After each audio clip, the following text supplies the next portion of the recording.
Electronics, और electronics वालों का जो आज की डेट में जो स्टेबिलिटी है और जो उनकी सैलरी है, आप सर्वे कर लेना, अगर आपको कोई और मिल जाए उसके सैलरी को टच करने वाला, उसकी स्टेबिलिटी को टच करने वाला कोई मिल जाए। और दुनिया तो रोबोटिक्स हो रही है, यहां पे लोग बाग धूमधाम मचा रहे हैं कि इलेक्ट्रॉनिक्स ब्रांच वालों की जॉब आगे और बढ़ेगा, क्योंकि दुनिया रोबोटिक्स में डेफिनेटली चले जाएगी। 1-2 साल में आर्टिफिशियल इंटेलिजेंस और रोबोटिक्स ये दोनों का कोलैबोरेशन होगा।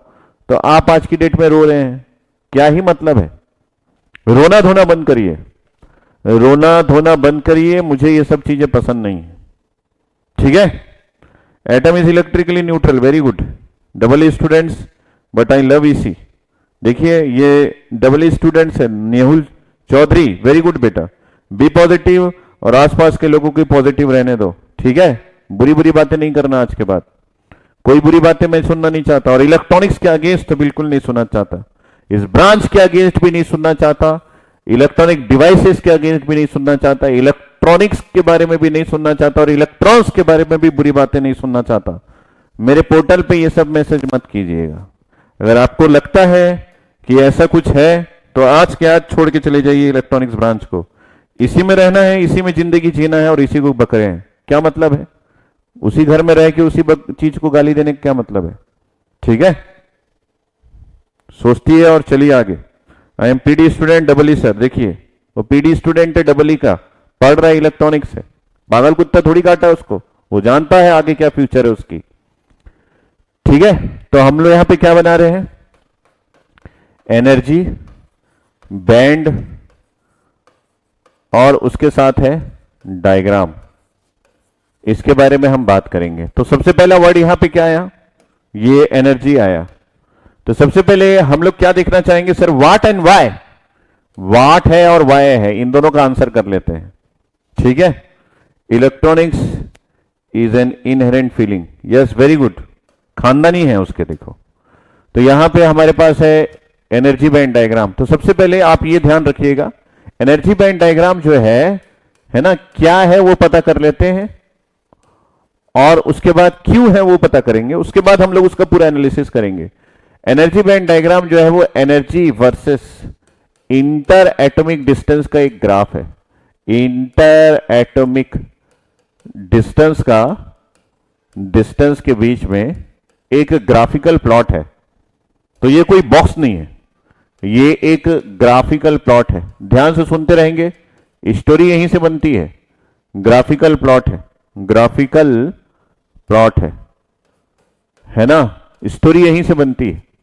तो अगर आपको चीज क्या है और क्यों है ये दोनों नहीं पता है तो आप कभी भी आगे नहीं बढ़ पाओगे। सर ये वो वाली बात हो गई कि उसी पतीले में खाओ और उसी में छेद कर दो। यस, कुछ लोग ऐसा करते हैं, बिल्कुल बेकार है वो सब बातें, है ना? आप एक बुक पढ़ना, बुक का नाम क्या है? कौन सा बुक पढ़ने बोल रहा हूं? पॉजिटिव विजुअलाइजेशन की बुक कौन सी? The secret. किसने किसने पढ़ी है बताना? द सीक्रेट बुक किसी ने पढ़ी है? यहां पे एनर्जी बैंड डायग्राम क्या है ये मैंने बता दिया, और इसकी जरूरत क्यों पड़ती है? इसकी जरूरत हमको इसलिए पड़ती है कि हम ये देखना चाहते हैं कि इलेक्ट्रॉन्स जो कि एक बॉन्ड डायग्राम में उसका पोजीशन दिखता है, तो क्या उसकी एनर्जी को हम किसी तरीके से समझ सकते हैं क्या? तो ये जो है ये वाई का आंसर यहां पे मिलेगा, वाई एनर्जी बैंड डायग्राम। तो अगर आपको वाई का आंसर मिल गया तो आप समझ जाना कि बहुत कुछ आपने सीख लिया। तो why energy band diagram to understand how the electrons behave when the energy of electrons increases और डिक्रीजेस, इंक्रीज हो या फिर डिक्रीज हो, decreases due to any reason, To understand how the electrons behave when the energy of the electrons increases and decreases due to any reason और किसी भी कारण से या फिर सप्लाइड एनर्जी से जो हम लोग सप्लाई करते हैं, अगर ये समझना चाहते हैं तो we just need energy band diagram. तो energy band diagram energy versus inter atomic distance का एक ग्राफिकल प्लॉट है, और ये इसलिए है क्योंकि हम समझना चाहते हैं कि इलेक्ट्रॉन्स का बिहेव कैसा होगा जब कोई इलेक्ट्रॉन्स की एनर्जी इंक्रीज होगी या फिर डिक्रीज होगी ड्यू टू एनी रीजन और any supplied energy in A solid, किसी भी सॉलिड में, इन ए सॉलिड।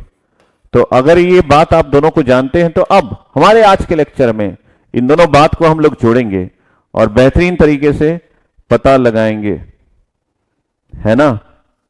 गुरुपाल सर पर भी देखी मैंने तुरंत पहचान लिया कि ये थे, सीक्रेट है, क्या बोले, बहुत बड़ा। द सीक्रेट एक बुक है ना, होंडा ब्रेन का। अगर आप नहीं पढ़े हैं तो उसको पढ़िएगा, उसकी स्टोरी जो है वो बहुत ही गजब है। अगर आप नहीं पढ़े हैं तो आप नेगेटिव बोलते रहेंगे, नेगेटिव हो जाएगा आपके साथ एक दिन, उसके बाद नेगेटिव बोलोगे ही। अभी जब पॉजिटिव है तो नेगेटिव बोल रहे हो, तो बाद में क्या करोगे।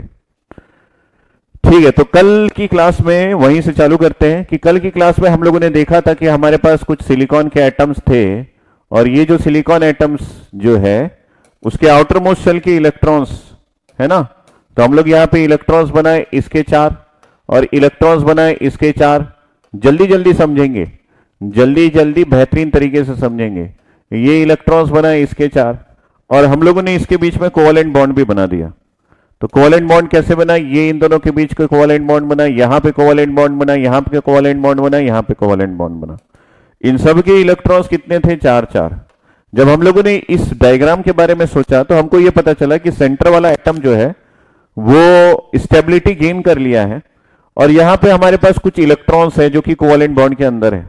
ठीक है, कोवेलेंट बॉन्ड के अंदर है। अगर आपने इन इलेक्ट्रॉन्स के बारे में सोचा तो कल मैंने एक काम किया था, क्या किया था, मैंने इसकी एनर्जी बढ़ाई थी by supplying some external source. तो यहां पे मैंने एक एनर्जी सप्लाई किया, यहां से मैंने एक एनर्जी सप्लाई किया। इस एनर्जी को पाके मैंने बोला कि ये पैसा है, किसके लिए, ये आउटर मोस्ट शेल के इलेक्ट्रॉन्स के, जो कि अपने न्यूक्लियस से लूजली बाउंडेड है, जो कि अपने न्यूक्लियस से लूजली बाउंडेड है।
आगे क्या, ठीक है, मैंने कुछ भी नहीं पढ़ाया था, मैं सिर्फ इस बॉन्ड डायग्राम को दिखा रहा था, और मैंने बोला कि ये एनर्जी हम लोगों ने सप्लाई किया एक्सटर्नली। ठीक है, कमेंट मत कीजिए, ध्यान से सुनते रहिए। मुझे भी दिखता है वीडियो आ रहा है नहीं आ रहा है, मैं भी अपने वीडियो को चालू करके रखता हूं, ठीक है। तो यहां पे एनर्जी हम लोगों ने सप्लाई की। इस एनर्जी को पाने के बाद हमारा जो इलेक्ट्रॉन्स है, जो कि यहां पे इस पोजीशन में था, ये इलेक्ट्रॉन्स इससे बाहर आ गया और मैंने बोला कि ये जो है ये फ्री इलेक्ट्रॉन है। ये क्या है? ये है फ्री इलेक्ट्रॉन। कैसा है? ये फ्री इलेक्ट्रॉन है और ये किसी एनर्जी स्टेट में अवेलेबल है ना, ये किसी एनर्जी स्टेट में अवेलेबल है और यहां पे क्या है? एक और एनर्जी स्टेट है। तो ये सभी किस लिए हुआ? एनर्जी की सप्लाई करने की वजह से। मैंने पैसे के हिसाब से बता दिया कि भैया ये 20K का सप्लाई किया था तो ये चला गया गोवा। सर ये 20K गोवा तो समझ में आया, ये एनर्जी कितना आपने लगाया? और हम इसके डायग्राम से कैसे समझेंगे कि ये इलेक्ट्रॉन किस एनर्जी लेवल पे है? तो ये सभी चीजें कंफ्यूजन है और इस कंफ्यूजन को दूर करने के लिए हम लोगों ने एनर्जी बैंड का फॉर्मेशन किया। क्योंकि ये जो डायग्राम है, इस डायग्राम का नाम क्या है? सर इस डायग्राम का नाम है बॉन्ड डायग्राम। क्या नाम है? जेम्स बॉन्ड वाला डायग्राम, मतलब ये बॉन्ड डायग्राम है। सो ये जो बॉन्ड डायग्राम है, इससे हमको ना एक एटम का स्ट्रक्चर दिखता है, उस एटम में इलेक्ट्रॉन का पोजीशन कहां है वो दिखता है, लेकिन कभी भी इससे ये नहीं पता चलता कि इलेक्ट्रॉन्स की एनर्जी कितनी है, क्योंकि ये एनर्जी के रेस्पेक्ट में बना ही नहीं है। क्या नहीं बना है? सर ये डायग्राम। क्या नहीं बना है? सर ये डायग्राम। ठीक है, तो अगर ये डायग्राम एनर्जी बैंड के रेस्पेक्ट में नहीं बनाई या फिर इससे इलेक्ट्रॉन्स की एनर्जी नहीं पता चलती है, तो हमको एक और डायग्राम बनाना पड़ेगा। और वो डायग्राम क्या बताएगा? वो डायग्राम ये बताएगा कि भाई कितने एनर्जी की सप्लाई करने से इलेक्ट्रॉन्स कितना एनर्जी लिया और इलेक्ट्रॉन्स कहां चला गया। तो उन सब बातों को समझने के लिए हमको एनर्जी बैंड डायग्राम की जरूरत पड़ेगी। यहां तो हम बोल दे रहे हैं कि भाई ये गोवा चला गया, ये फ्री इलेक्ट्रॉन है, इसके पास 20K पैसा है, उसके बाद ये 20K पैसा इसके पास खत्म हो जाएगा तो ये इलेक्ट्रॉन वापस आ जाएगा। सर ये पैसे के रेस्पेक्ट में गोवा का आइडिया और ये विजुअलाइजेशन तो हो रहा है। क्या हो रहा है? सर वो गोवा गया, मस्त होटल बुक किया होगा, खाना पीना खाया होगा, थोड़ा सा पार्टी शार्टी किया होगा, पैसे खत्म हो गए, रिटर्न आ गया। लेकिन सर ये पता नहीं चल रहा है कि भाई ये इलेक्ट्रॉन एक्चुअली में कहां घूम रहा है। गोवा की बातें सब ठीक है सर, मजा आ रहा है, लेकिन मुझे ये पता करना है कि सर यहाँ पे इलेक्ट्रॉन्स की एनर्जी कितनी है, इस जगह पे इलेक्ट्रॉन्स की एनर्जी कितनी थी। सर इस बॉन्ड डायग्राम से ना कुछ पता नहीं चल रहा है। तो आप कुछ और बताएंगे क्या? एनर्जी को कैसे समझेंगे? हाँ, मैं एक और डायग्राम आपको बनाना सिखाऊंगा जिससे आपको एनर्जी को समझ में आसानी होगी। लेकिन इससे पहले कि हम किसी एक ऐसे डायग्राम के थ्रू एनर्जी को समझे जहां पे काफी सारे एटम्स है, क्यों ना हम किसी एक एटम को यहां से बाहर निकालते हैं और उसकी एनर्जी को समझते हैं, उसके बाद काफी सारे एटम्स की एनर्जी को समझेंगे। तो इस बात को समझने के लिए मैं ले लेता हूं कि एक आइसोलेटेड एटम्स की एनर्जी को हम लोग कैसे ड्रॉ करेंगे।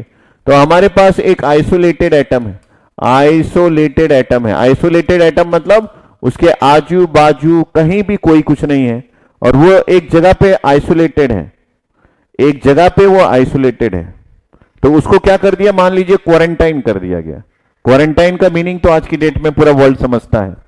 तो उसको मान लीजिए क्वारंटाइन कर दिया गया और उस क्वारंटाइन स्टडी में हम लोग उसमें जो इलेक्ट्रॉन्स अवेलेबल है उस इलेक्ट्रॉन्स की एनर्जी को स्टडी करने की कोशिश करते हैं और उसके बाद उसके आजू बाजू काफी सारे एटम्स को और लाएंगे और उस बॉन्ड डायग्राम को जो मैंने अभी बनाया था उसमें इलेक्ट्रॉन्स की एनर्जी को फिर से समझेंगे। लेकिन उसके पहले एक आइसोलेटेड एटम के इलेक्ट्रॉन्स की एनर्जी को समझे। तो यहां पे हम सबसे पहले एक आइसोलेटेड एटम बना दिए। इस आइसोलेटेड एटम का ये खास बात है कि इसमें हमारे पास सेंटर में एक न्यूक्लियस होता है जो कि हम लोगों ने इस तरीके से बना दिया। और खास बात ये कि यहां पे काफी सारे एनर्जी लेवल्स होते हैं जिसको मैंने कल आपको डिटेल में बताया था और सारे एनर्जी लेवल्स में हमारे पास इलेक्ट्रॉन्स होते हैं। इन इलेक्ट्रॉन्स को हम लोग शो करें तो पहले एनर्जी लेवल में 2 इलेक्ट्रॉन, उसके बाद हमारे पास 8 इलेक्ट्रॉन, ये उसके बाद हमारे पास 18 इलेक्ट्रॉन। लेकिन अगर हम सिलिकॉन की बात करें तो हमारे पास थर्ड एनर्जी लेवल में 4 ही इलेक्ट्रॉन्स होते हैं। फटाफट से हम लोगों ने यहां पे देखा तो मान लीजिए यहां पे हमारे पास एक सिलिकॉन का एटम है। क्या है सर? ये एक सिलिकॉन का एटम है जो कि आइसोलेटेड है और इसकी एनर्जी को हम लोग समझना चाह रहे हैं। हमको ये पता है कि जो अंदर के इलेक्ट्रॉन्स है उसकी एनर्जी जो है वो कम है, जैसे जैसे हम बाहर की ओर आते जाएंगे वैसे वैसे इलेक्ट्रॉन्स की एनर्जी बढ़ती रहेगी। तो क्यों ना हम इसको एक ग्राफिकल प्लॉट में बना दे जिसमें y एक्सिस और x एक्सिस दोनों होगा ये जो वाई एक्सिस है इसमें हम एनर्जी को रिप्रेजेंट करते हैं in the terms of electron volt. तो ये हमारे पास एनर्जी है in terms of electron volt. कल मैंने बताया था एनर्जी का यूनिट जो है वो इलेक्ट्रॉन वोल्ट होता है, ठीक है। और ये एक्स एक्सिस जो है वो इंटर एटॉमिक डिस्टेंस होता है, लेकिन अभी के लिए हमारे पास इस एक्स एक्सिस का कोई मीनिंग नहीं है, क्योंकि हम इंटर एटॉमिक डिस्टेंस की बात यहां पे नहीं कर सकते, क्योंकि आइसोलेटेड एटम है। मैंने सब बात आपको बता दी। जितने लोग भी प्रॉपर तरीके से समझने पा रहे हैं वो सारे लोग समझ लेंगे। सेंट्रीपिटल फोर्स, सेंट्रीफ्यूगल फोर्स, सब कुछ ना अपने जानते हैं। बोर्स एटॉमिक मॉडल हमको इलेक्ट्रॉनिक डिवाइसेस में नहीं पढ़ना है। जो भी पढ़ रहे हैं वो लोग टाइम वेस्ट कर रहे हैं, क्योंकि बोर्स एटॉमिक मॉडल और उसके रेस्पेक्ट में एनर्जी, ये सब चीज जो है वो टाइम वेस्टेज चीज है। आप स्मार्ट कोर्स को पढ़ रहे हो, वही बातें करो जो गेट में आती है, अदरवाइज कोई भी मतलब नहीं देगा, बहुत सारा टाइम वेस्ट हो जाएगा। नॉलेज जो है वो उतना ही रहेगा, स्टोरी क्रिएट नहीं कर पाओगे, पागल हो जाओगे। पागल नहीं होना है, ठीक है। बहुत सालों से गेट को फॉलो कर रहा हूं, पागल नहीं होना है। तो पागल होने से आपको बचा रहा हूं, आपको स्मार्ट बना रहा हूं। तो अब मैंने यहां पे सोचा कि इस सारे इलेक्ट्रॉन्स की एनर्जी को स्टडी करते हैं, ठीक है। सारे इलेक्ट्रॉन्स की एनर्जी को स्टडी करते हैं।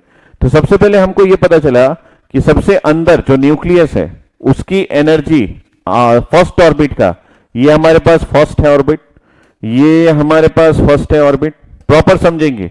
ये हमारे पास फर्स्ट है, उसके बाद सेकेंड है, उसके बाद थर्ड है, ठीक है। हमको ये पता है कि फर्स्ट ऑर्बिट में हमारे पास एक ही सबशेल है एस, और उस एक ही सबशेल है एस और उसमें एक ही ऑर्बिटल है, उसमें 2 इलेक्ट्रॉन्स है। तो अगर ऐसा है तो हमको ये भी पता है कि लोवेस्ट एनर्जी जो है वो इसी के पास है। जैसे जैसे हम इसके दूर चले जाएंगे वैसे वैसे एनर्जी की वैल्यू बढ़ती रहेगी।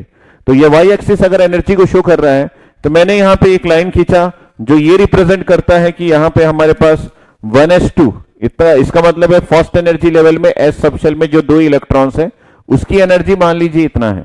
वैल्यू लिखने की जरूरत नहीं, कम है, जैसे जैसे ऊपर जाऊंगा वैसे वैसे इसकी वैल्यू बढ़ेगी।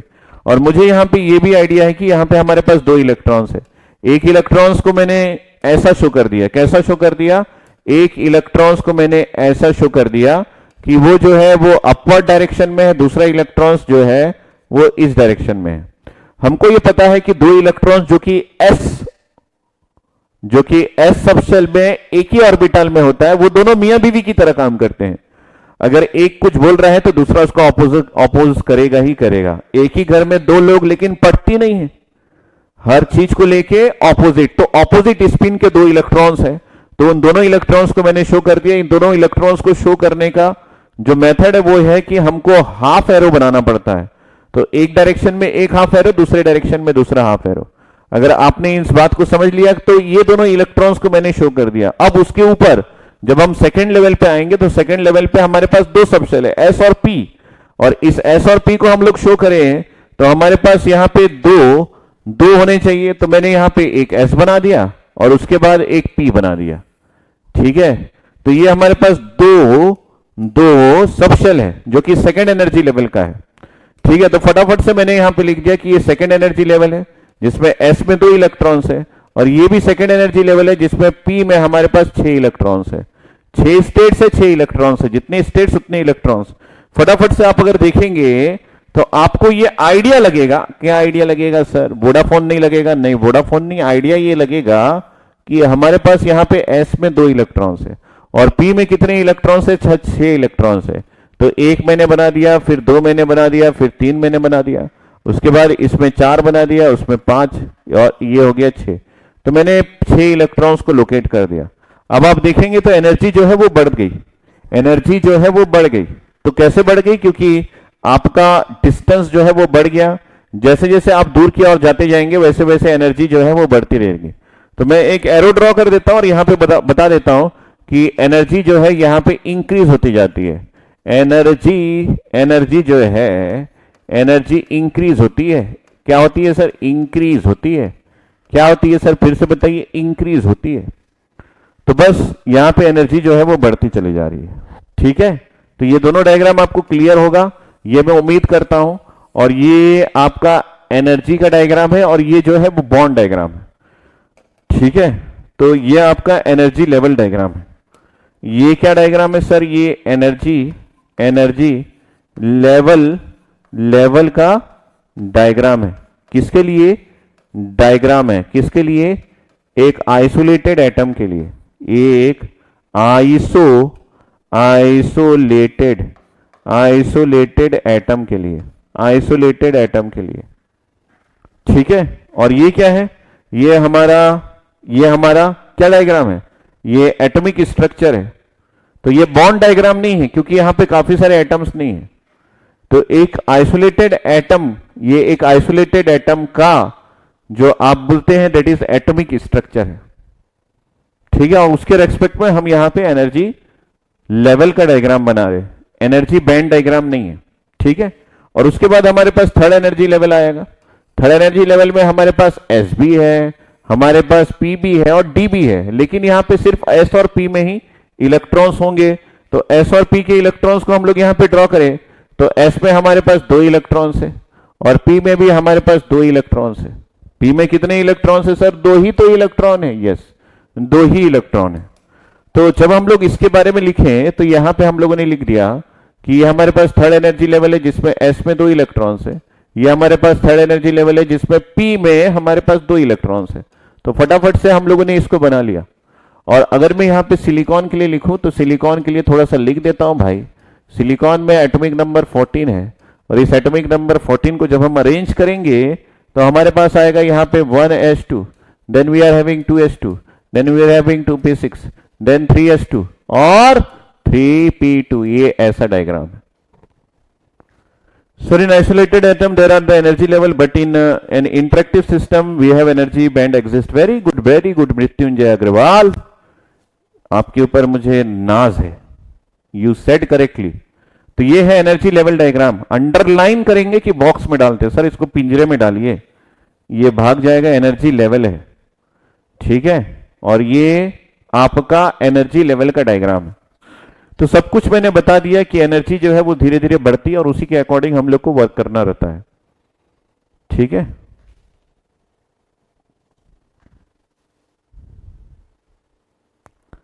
To S two, 2p6, 3s2, 3p2। तो 2 2 4 6 7 8 9 10, 1s2, 2s2, 2p6, 3s2, 3p2।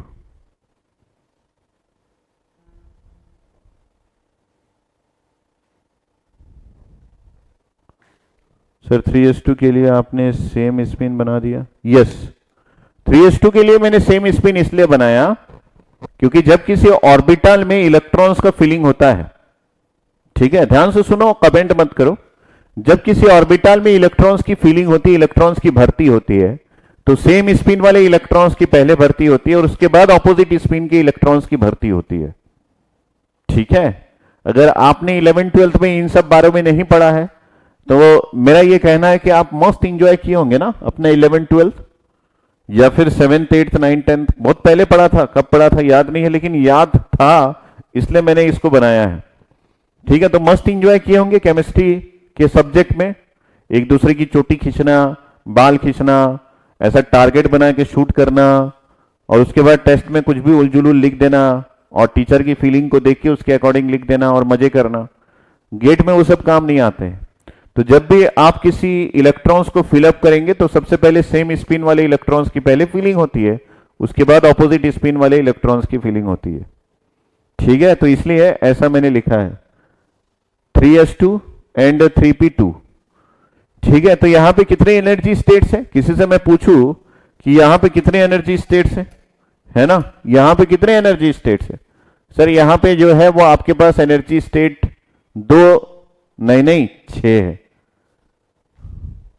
तो यहां पे जो एनर्जी स्टेट्स है वो 6 एनर्जी स्टेट्स है, 6 एनर्जी स्टेट्स अवेलेबल है। एक ही एटम है ना, यस, एनर्जी स्टेट्स अवेलेबल है। उसमें कितने एनर्जी स्टेट्स फील्ड है? मात्र 2 स्टेट्स जो है वो फील्ड है, 2 स्टेट्स जो है वो फील्ड है, ठीक है।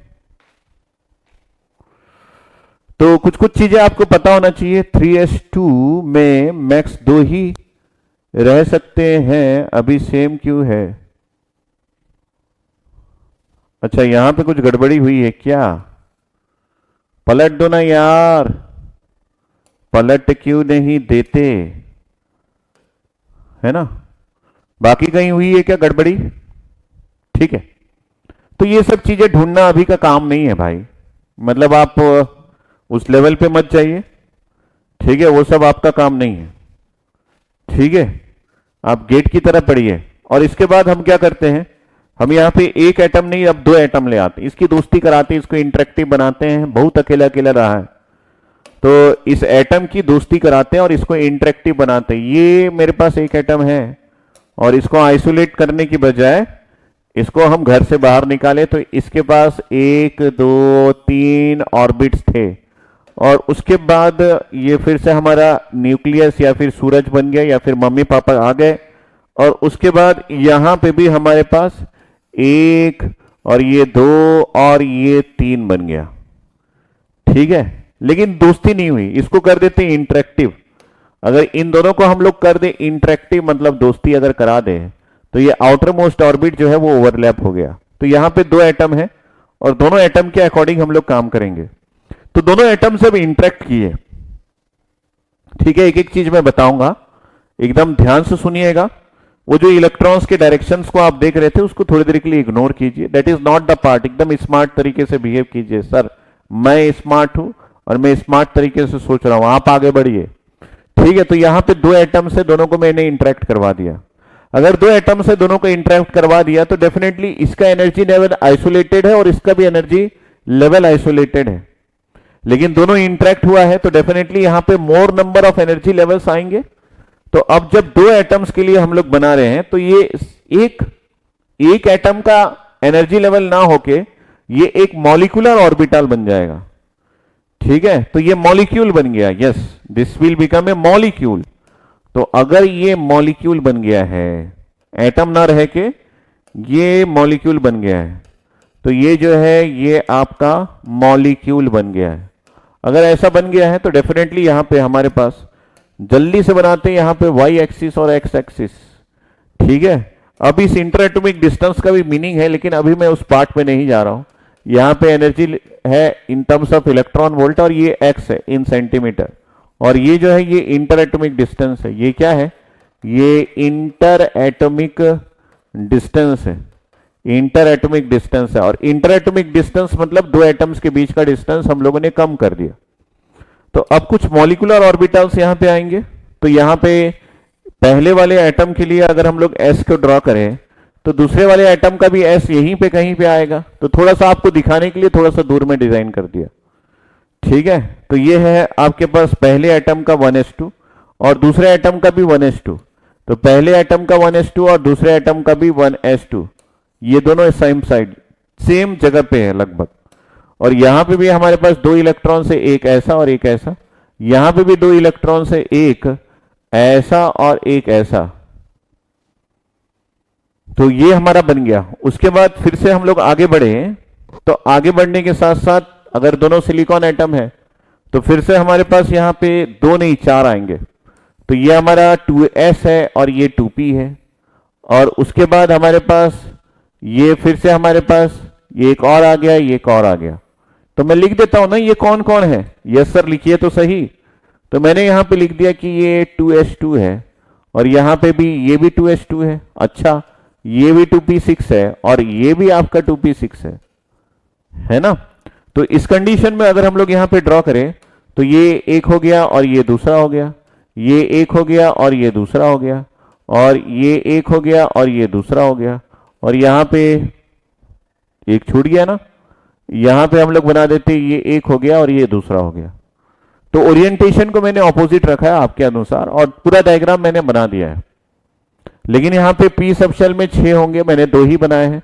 तो 1 2 और 3 4 और 5, यहां पे 1 2 और ये 3 4 और ये हो गया 5, ये 5 और ये हो गया 6 इलेक्ट्रॉन्स। तो ये p6 है, 2s2 है, हो गया प्रॉपर। और ये एक मॉलिक्यूलर ऑर्बिटल बन गया। आगे और बढ़े तो फटाफट से समझना बेटा, टाइम वेस्ट नहीं करना है स्मार्ट कोर्स में, no time waste, only time का यूज। यहां पे हमारे पास हो गया 3s2 और यहां पे भी हो गया हमारे पास 3s2, ऐसा हो गया। तो अगर ये ऐसा हो गया तो यहां पे भी हमारे पास इलेक्ट्रॉन्स आएंगे। तो ये हो गया एक इलेक्ट्रॉन, ये हो गया दूसरा इलेक्ट्रॉन, और दोनों सेम ऑर्बिट्स में बना देते हैं हम लोग, सेम डायरेक्शन ऑफ स्पिन, और ये हो गया हमारे पास एक और ये हो गया दूसरा। तो मैंने प्रॉपरली यूज किया है सारे कंसेप्ट्स को और उसी के अकॉर्डिंग इलेक्ट्रॉन्स को शो कर दिया है। तो ये सिर्फ एक विजुअलाइजेशन है ताकि आपको आइडिया हो, वरना ये सब चीजें जो है वो सिर्फ एनर्जी बैंड डायग्राम को बनाने के लिए यूज होते हैं। और ये हमारे पास 1 2 यहाँ पे 3 हो गया, ये 4 हो गया। तो 1 2 3 4 5 6 7 और ये 8, और यहाँ पे 1 2 3 और 4, 1 2 3 4 5 6 7 और ये 8 1 2, ये पूरा बन गया। तो ये जो बना है ये मॉलिक्यूलर है, ऑर्बिट जो है ये मॉलिक्यूलर ऑर्बिट है ऐसा, ठीक है। तो किसी से मैंने पूछा कि अगर ये 2 के बजाय 10 होते तो तब भी मॉलिक्यूलर ऑर्बिटल होता। और किसी से मैंने पूछा कि ये 10 के बजाय 50 होते तो बहुत सारे एनर्जी लेवल्स जो है यहां पे एक ही जगह पे आते। अगर 2 के बदले 3 होता तो क्या होता, सबसे पहले उसको देखते हैं। 2 के बदले 3 होता तो एक और लाइन ड्रॉ हो जाता।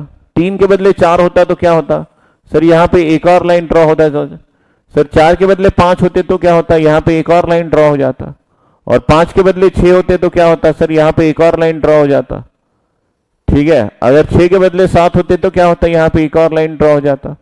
इसका मतलब है जैसे जैसे आपके एटम्स बढ़ रहे हैं वैसे वैसे यहां पे इस एनर्जी लेवल जो है ये बहुत पास पास एक दूसरे के एक बैंड को बनाने को तैयार है।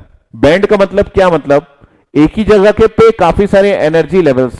अरे अच्छा, तो एक ही जगह पे काफी सारे एनर्जी लेवल्स और उसके एनर्जी स्टेट्स, क्योंकि हर एक इलेक्ट्रॉन जो है वो अपने एनर्जी स्टेट्स में रहते हैं, मतलब काफी सारे एनर्जी स्टेट्स। तो ये जो स्ट्रक्चर आपका बना है, जैसे जैसे मैं एटम्स को बढ़ाने लगा, सिर्फ इसी में नहीं इसमें भी बढ़ेगा, इसमें भी बढ़ेगा। तो अगर मैं इसमें भी बढ़ाऊं तो ये क्या होगा सर, इसमें ऐसा हो जाएगा। जैसे जैसे आप एटम्स को बढ़ाएंगे वैसे वैसे ये भी बढ़ जाएगा और ये भी बढ़ जाएगा। अच्छा, ये और बढ़ गया ऐसा, ठीक है। ये भी बढ़ जाएगा सर, ये भी बढ़ जाएगा, ये भी बढ़ जाएगा। इसका मतलब है क्या सर, यहां पे ये भी बढ़ जाएगा। कब बढ़ेगा, जब मैं एटम्स की संख्या को बढ़ा दूंगा। अभी 2 है तो यहां पे मैं n नंबर ऑफ एटम्स कर देता हूं। n का वैल्यू मुझे नहीं पता, ये 10 भी हो सकते हैं, 1000 भी हो सकते हैं। तो n इज इक्वल टू ये है नंबर ऑफ एटम्स। तो ये n की वैल्यू जो है ये 2 है और 2 से ज्यादा है, मोर देन 2। ये 2 है या फिर 2 से ज्यादा है, और कितना ज्यादा है, कितना भी हो सकता है, 2 और मोर देन 2। इन केस में ये जो बना है, ये स्ट्रक्चर जो आपको यहां पे दिख रहा है, ये कहलाता है बैंड। ये क्या कहलाता है, ये बैंड कहलाता है। अब ये लेवल नहीं रह गया, ये बैंड बन गया है। तो इस बैंड को जब भी मैंने देखा तो सबसे पहले सोचा कि ये क्या है, और फिर मैं सोचूंगा ये क्यों है। तो क्या और क्यों को फिर से मैं मिलाता हूं। तो क्या है, किसी ने मेरे से पूछा तो बैंड क्या है, तो मैंने उसको आंसर किया बैंड। और ये बैंड जो है वो जेम्स बॉन्ड या फिर जेम्स बैंड नहीं है, ये जो है ये एनर्जी बैंड है। किसकी बैंड है, ये एनर्जी की बैंड है। तो एनर्जी बैंड को अगर किसी ने बोला कि वाट, तो मैंने यहां पे लिखा वाट और उसको डिफाइन किया। तो इसको मैं डिफाइन किया, closely spaced discrete energy levels और energy states are known as energy band. तो मैंने यहां पे लिख दिया क्लोजली स्पेस्ड, क्लोजली स्पेस्ड बहुत पास पास रखा हुआ, डिस्क्रीट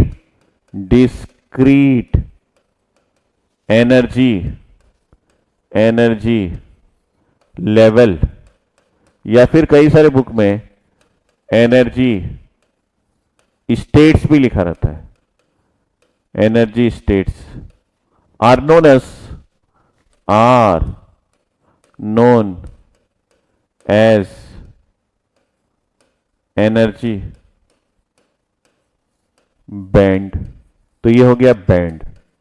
वाट का मीनिंग मैंने बता दिया। अब ये क्यों है उसका थोड़ा सा एनालिसिस करते हैं, और इसी के अकॉर्डिंग हम लोग कंडक्शन बैंड, वैलेंस बैंड और inter atomic conduction valence band और एनर्जी गैप के बारे में भी समझेंगे। उसके साथ साथ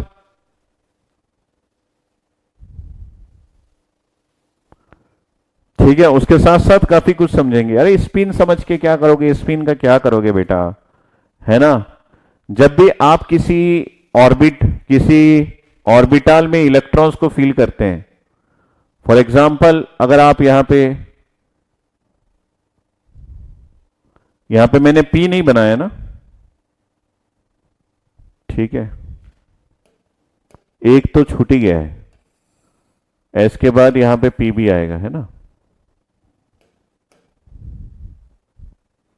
तो ये पी में हमारे पास इलेक्ट्रॉन्स होंगे, एक ऐसा और एक ऐसा, और ये एक ऐसा और ये एक ऐसा। इस एस में हमारे पास दोनों इलेक्ट्रॉन्स होंगे।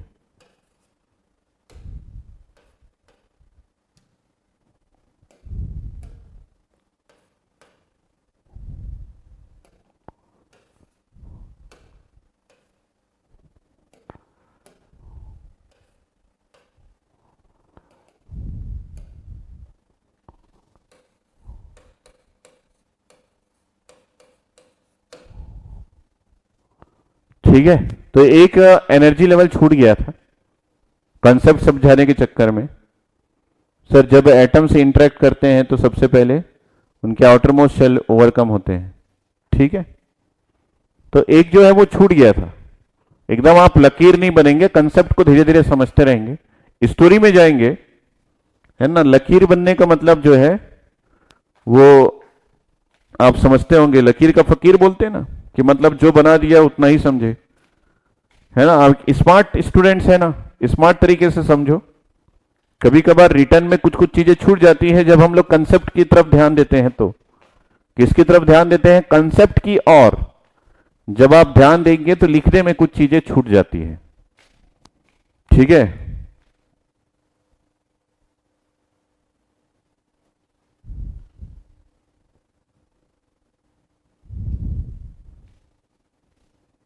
ऊपर वाली इलेक्ट्रॉन्स अप डायरेक्शन में क्यों सर, पहले बताएं सर। अरे यार मतलब तुम लोग ना समझना ही नहीं चाहते जिंदगी में कुछ।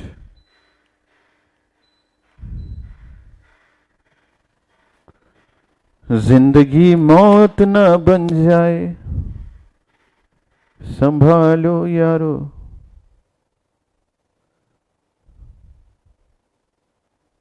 यहां तक क्लियर है, कुछ पूछना है बताओ।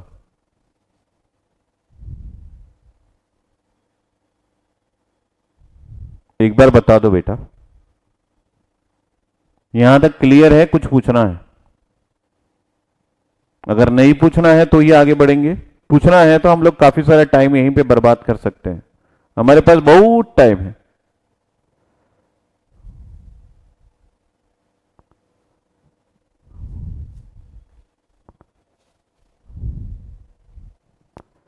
क्लियर है तो जय हिंद जय भारत हो जाए एक बार।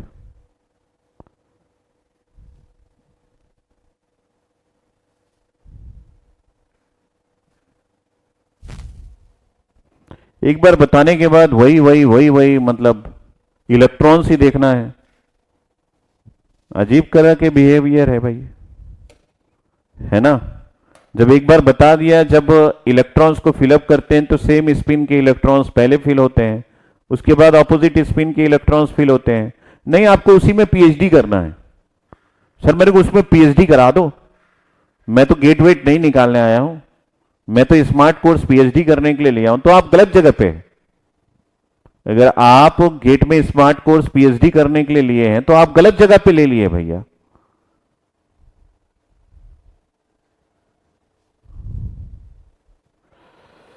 थोड़ा सा मेंटली थोड़ा सा स्ट्रांग हो जाओ यार, है ना। कहां पे क्या बात चल रहा है, क्या पॉइंट ऑफ व्यू है, क्या समझाना चाह रहे हैं। यहां मैं एनर्जी बैंड को आपको लेके जाना चाह रहा हूं, आप स्पिन के पीछे पड़े हुए हैं। डिस्क्रीट मीन्स नहीं पता, बताओ। डिस्क्रीट मीन्स होता है जो कंटिन्यूस नहीं होता है। डिस्क्रीट सिग्नल्स नहीं जानते, इलेक्ट्रॉनिक्स ब्रांच के हैं। Discrete means which is not continuous. Discrete का मतलब होता है which is which is not continuous।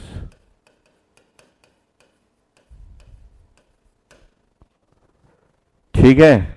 अगर आपने एक यहां पे लाइन खींचा, दूसरा यहां पे खींचा, तो ये डिस्क्रीट है। अगर आपने ये खींचा और इसके बाद दूसरा खींचा, तीसरा खींचा, ये देखिए ये कंटिन्यू है। तो ये क्या है सर? ये डिस्क्रीट है। ये क्या है? ये डिस्क्रीट है। यही सब समझाने लग गया तो क्या ही मैं स्मार्ट बनूंगा और क्या ही आपको बनाऊंगा, वो सोच रहा हूं। ये कंटिन्यू है, ये डिस्क्रीट है। सर इंग्लिश भी पढ़ा दीजिए, यहां पे मजा आ जाएगा।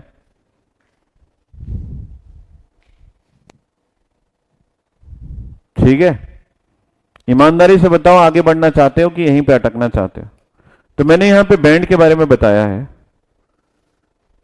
ठीक है, डिजिटल नहीं पढ़े इसलिए पूछ रहे हैं। इतना बेसिक भी नहीं आता। किसको नहीं आता वो आपको नाम बताऊंगा तो डर जाओगे। ठीक है, तो हम लोगों ने समझा कि एनर्जी बैंड क्या होता है। जब आप सिंगल एक एटम के लिए ड्रॉ करेंगे तो एनर्जी लेवल होता है। जब एक से ज्यादा एटम्स के लिए वही चीज ड्रॉ करेंगे तो वो बैंड के फॉर्म में आता है। बैंड का फॉर्म का मतलब है काफी सारे एनर्जी लेवल बहुत पास पास हो जाते हैं। जैसे ताश की गड्डी। तो ताश की गड्डी कैसी होती है? ताश की गड्डी एक सिंगल ताश निकाल दी है तो ये एक एनर्जी लेवल है। जब उसको आप एक साथ देखोगे तो वो सभी कंटिन्यू नहीं रहते, वो अलग अलग रहते हैं, लेकिन बहुत सारे होते हैं और पास पास होते हैं। जैसे 52 ताश, जो कार्ड्स आप लोग प्लेइंग कार्ड्स होते हैं ना, उसकी बात कर रहा हूं, ताश। ठीक है, तो ताश की गड्डी जो है वो डिस्क्रीट है और सबको सेपरेट आप कर सकते हो। तो इन सब बातों को आप प्रॉपरली जानो। तो अगर हम लोगों ने ये सब चीजें समझ लिया है, कंसेप्ट पे जाएंगे यार। कंसंट्रेट करना, क्या बताना चाहे, मेरा एम क्या है, मैं किस और आपको ले जा रहा हूं। एक एक वर्ड मीनिंग बताते रहूं तो कभी भी खत्म नहीं होगा।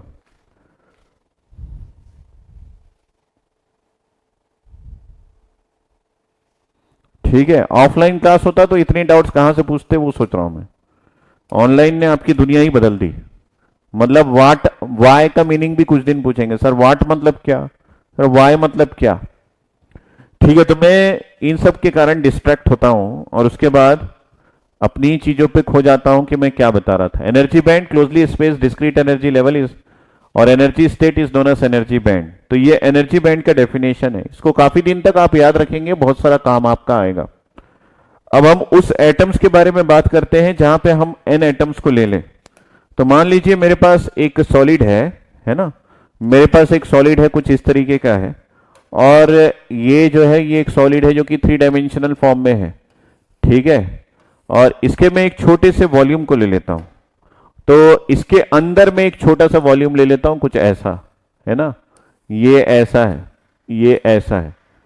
हम लोग जब भी किसी भी सॉलिड के बारे में एनालिसिस करते हैं तो उस सॉलिड का शेप जो है वो कुछ भी हो सकता है। सर मेरे घर एक मेटल है जिसका डायमेंशन जो है वो 5 सेंटीमीटर, 2 सेंटीमीटर, 3 सेंटीमीटर का है, और वो मेटल जो है वो कॉपर का बना हुआ है। सर मेरे पास एक गुंडी है। भाई गुंडी क्या होता है सर? मेरे पास एक बर्तन है, उस बर्तन का डायमेंशन जो है वो अगर हम लोग देखें तो उसका बॉटम का डायमीटर जो है वो 2 सेंटीमीटर का है और उसका टॉप का डायमीटर जो है वो 5 सेंटीमीटर का है। ठीक है, तो ऐसा है। सर मेरे घर में एक और वेसल है जो फ्लैट है, थाली जैसा है, उसका डायमेंशन अलग है। सर आपके घर जो है, मेरे घर जो है, और तीसरे आदमी के घर जो है वो सभी कॉपर का बना है। तो सर सबकी प्रॉपर्टी अलग अलग होगी क्या? सबका डायमेंशन अलग अलग है? ये मेरे दिमाग में क्वेश्चन है, आप बताइए क्या सबकी प्रॉपर्टी अलग होगी क्या? डायमेंशन अलग अलग है तो सबकी प्रॉपर्टी अलग अलग होगी क्या? डायमेंशन अलग है तो सर उसके घर का कॉपर, क्योंकि वो दास सर के घर में है, उसकी प्रॉपर्टी अलग है। मेरे घर में जो कॉपर है उसकी प्रॉपर्टी अलग है। सर उसके घर जो कॉपर है उसकी प्रॉपर्टी अलग है। होगी नहीं होगी? नो सर नहीं होगी। तो जब भी हम किसी भी मटेरियल की प्रॉपर्टी का एनालिसिस करते हैं तो वो इरेस्पेक्टिव ऑफ डायमेंशन होता है। क्या बोले सर? फिर से बोलिए, एक बार और रिपीट कर देता हूं। जब भी आप किसी मटेरियल की प्रॉपर्टी के बारे में एनालिसिस करते हैं तो वो इरेस्पेक्टिव ऑफ डायमेंशन होता है, उसमें डायमेंशन का कोई भी इंपॉर्टेंस नहीं होता। तो जब भी हम किसी के डायमेंशन के बारे में, किसी के प्रॉपर्टी के बारे में स्टडी करते हैं तो हम ये नहीं देखते कि उसका एक्चुअल डायमेंशन क्या है, मतलब इसका लेंथ यहां से यहां तक कितना है, ये भी नहीं सोचते, उसका विड्थ यहां से यहां तक कितना है ये भी नहीं सोचते, और उसकी हाइट यहां से यहां तक कितनी है ये भी नहीं सोचते, क्योंकि हम सबकी प्रॉपर्टी जो है वो यूनिट डायमेंशन में स्टडी करते हैं। यूनिट डायमेंशन क्या, हम लोग देख लेते हैं कि इसके 1 सेंटीमीटर लेंथ में है ना, भले ही ये इसका डायमेंशन 5 सेंटीमीटर है, ध्यान से सुनते रहना जल्दी से, इलेक्ट्रॉनिक्स नहीं समझ में आने का कारण भी यही होता है। 2 सेंटीमीटर और ये मान लीजिए 3 सेंटीमीटर है, हमको इससे कोई मतलब नहीं है कि इसका डायमेंशन क्या है, क्योंकि हम जब प्रॉपर्टी स्टडी करते हैं तो ये 1 सेंटीमीटर का एक लेंथ लेते हैं, 1 सेंटीमीटर का एक विड्थ लेते हैं और 1 सेंटीमीटर का एक हाइट लेते हैं, और इसकी प्रॉपर्टी को हम समझ लेते हैं, और जैसा भी उसका डायमेंशन होगा उसके अकॉर्डिंग उसको मल्टीप्लाई कर देते हैं, तो पूरे पूरे बॉडी क्या हमको प्रॉपर्टी मिल जाता है। इसका मतलब है हर एक यूनिट वॉल्यूम, इसको क्या बोलते हैं हम लोग, ये जिसमें मैंने 1 सेंटीमीटर 1 सेंटीमीटर 1 सेंटीमीटर लिखा है, ये 1 1 1 है तो ये यूनिट है। तो हम लोग जब भी स्टडी करते हैं किसी का प्रॉपर्टी तो इसी यूनिट वॉल्यूम में हम लोग स्टडी करते हैं। किसमें स्टडी करते हैं, यूनिट वॉल्यूम में स्टडी करते हैं। तो दुनिया में किसी भी चीज का कोई भी डायमेंशन हो हमको उससे कोई मतलब नहीं, हम ये देखते हैं कि इस यूनिट वॉल्यूम में क्या क्या चीजें हैं। क्या मतलब इसका, हम ये देखते हैं कि इस यूनिट वॉल्यूम में कितने फ्री इलेक्ट्रॉन्स है ना, इस यूनिट वॉल्यूम में कितने फ्री इलेक्ट्रॉन्स है, इस यूनिट वॉल्यूम का कंडक्टिविटी क्या है, इस यूनिट वॉल्यूम का रेसिस्टिविटी क्या है, इस यूनिट वॉल्यूम में कितने नंबर ऑफ एटम्स है, ये सभी हम लोग स्टडी कर लेते हैं। और उसके बाद बोलते हैं कि दुनिया में इस मटेरियल से जो कुछ भी बना हो उसकी प्रॉपर्टी सेम होगी, चाहे उसका डायमेंशन कुछ भी हो जाए। ठीक है, तो यहां पे हमारे पास मान लीजिए इस यूनिट वॉल्यूम में n नंबर ऑफ एटम्स है, और n की वैल्यू क्या है, इस यूनिट वॉल्यूम में हमारे पास कितने एटम्स है sir, n number of atoms है, n is equal to number of atoms है हमारे पास, और ये कितने में है, पर यूनिट वॉल्यूम, तो पर यूनिट वॉल्यूम में हमारे पास n नंबर ऑफ एटम्स है।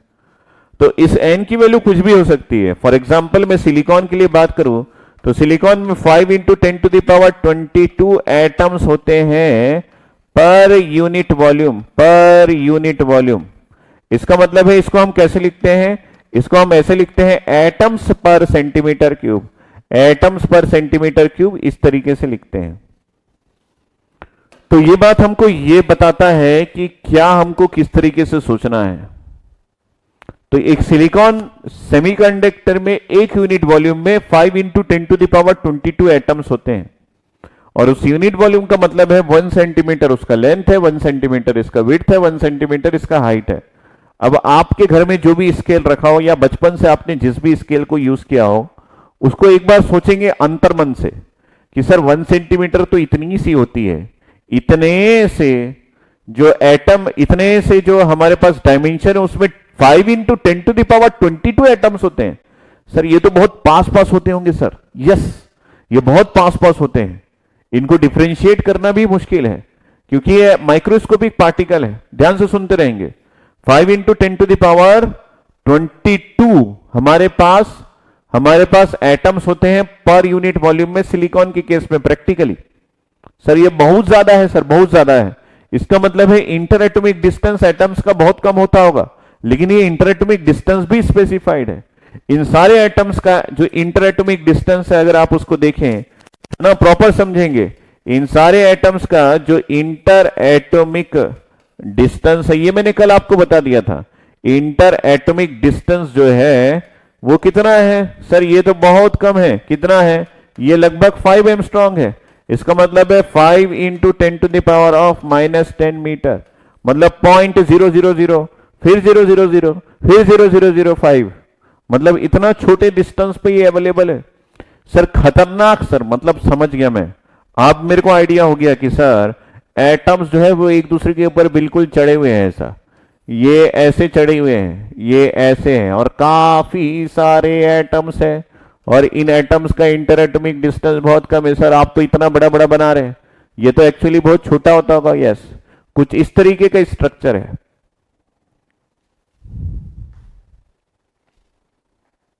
ठीक है, इस तरीके का स्ट्रक्चर है। की पॉइंट सी है बेटा, जो ये लिखा रहा हूं ये क्या है सर, ये की है। सिर्फ की पॉइंट्स लिखाने से ही की पॉइंट्स नहीं बनता है। जो पॉइंट्स लिखा रहा हूं वो क्यू पॉइंट्स ही है। मैं कहां थ्योरी लिखाता हूं बुक की तरह, थ्योरी तो मैं समझा रहा हूं, पॉइंट्स जो लिखा रहा हूं वो क्यू पॉइंट्स है। N is equal to number of atoms per unit volume, ये मैंने लिखा दिया, ये की पॉइंट है। इंटर एटॉमिक डिस्टेंस जो है ये की पॉइंट है। ठीक है, फॉलो करते जाएंगे, जो भी मैं लिखाता हूं वो की पॉइंट्स ही है। अब बार बार उसको की पॉइंट्स लिख के फिर लिखाना जरूरी नहीं है ना?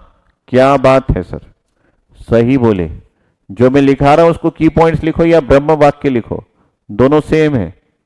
तो इस तरीके का अरेंजमेंट कुछ होता है सर। इस तरीके का क्यों होता है? क्योंकि मैंने पहले ही बताया सिर्फ आउटर मोस्ट शेल जो है वो ओवरलैप होते हैं, इनर शेल जो है वो ओवरलैप नहीं होते।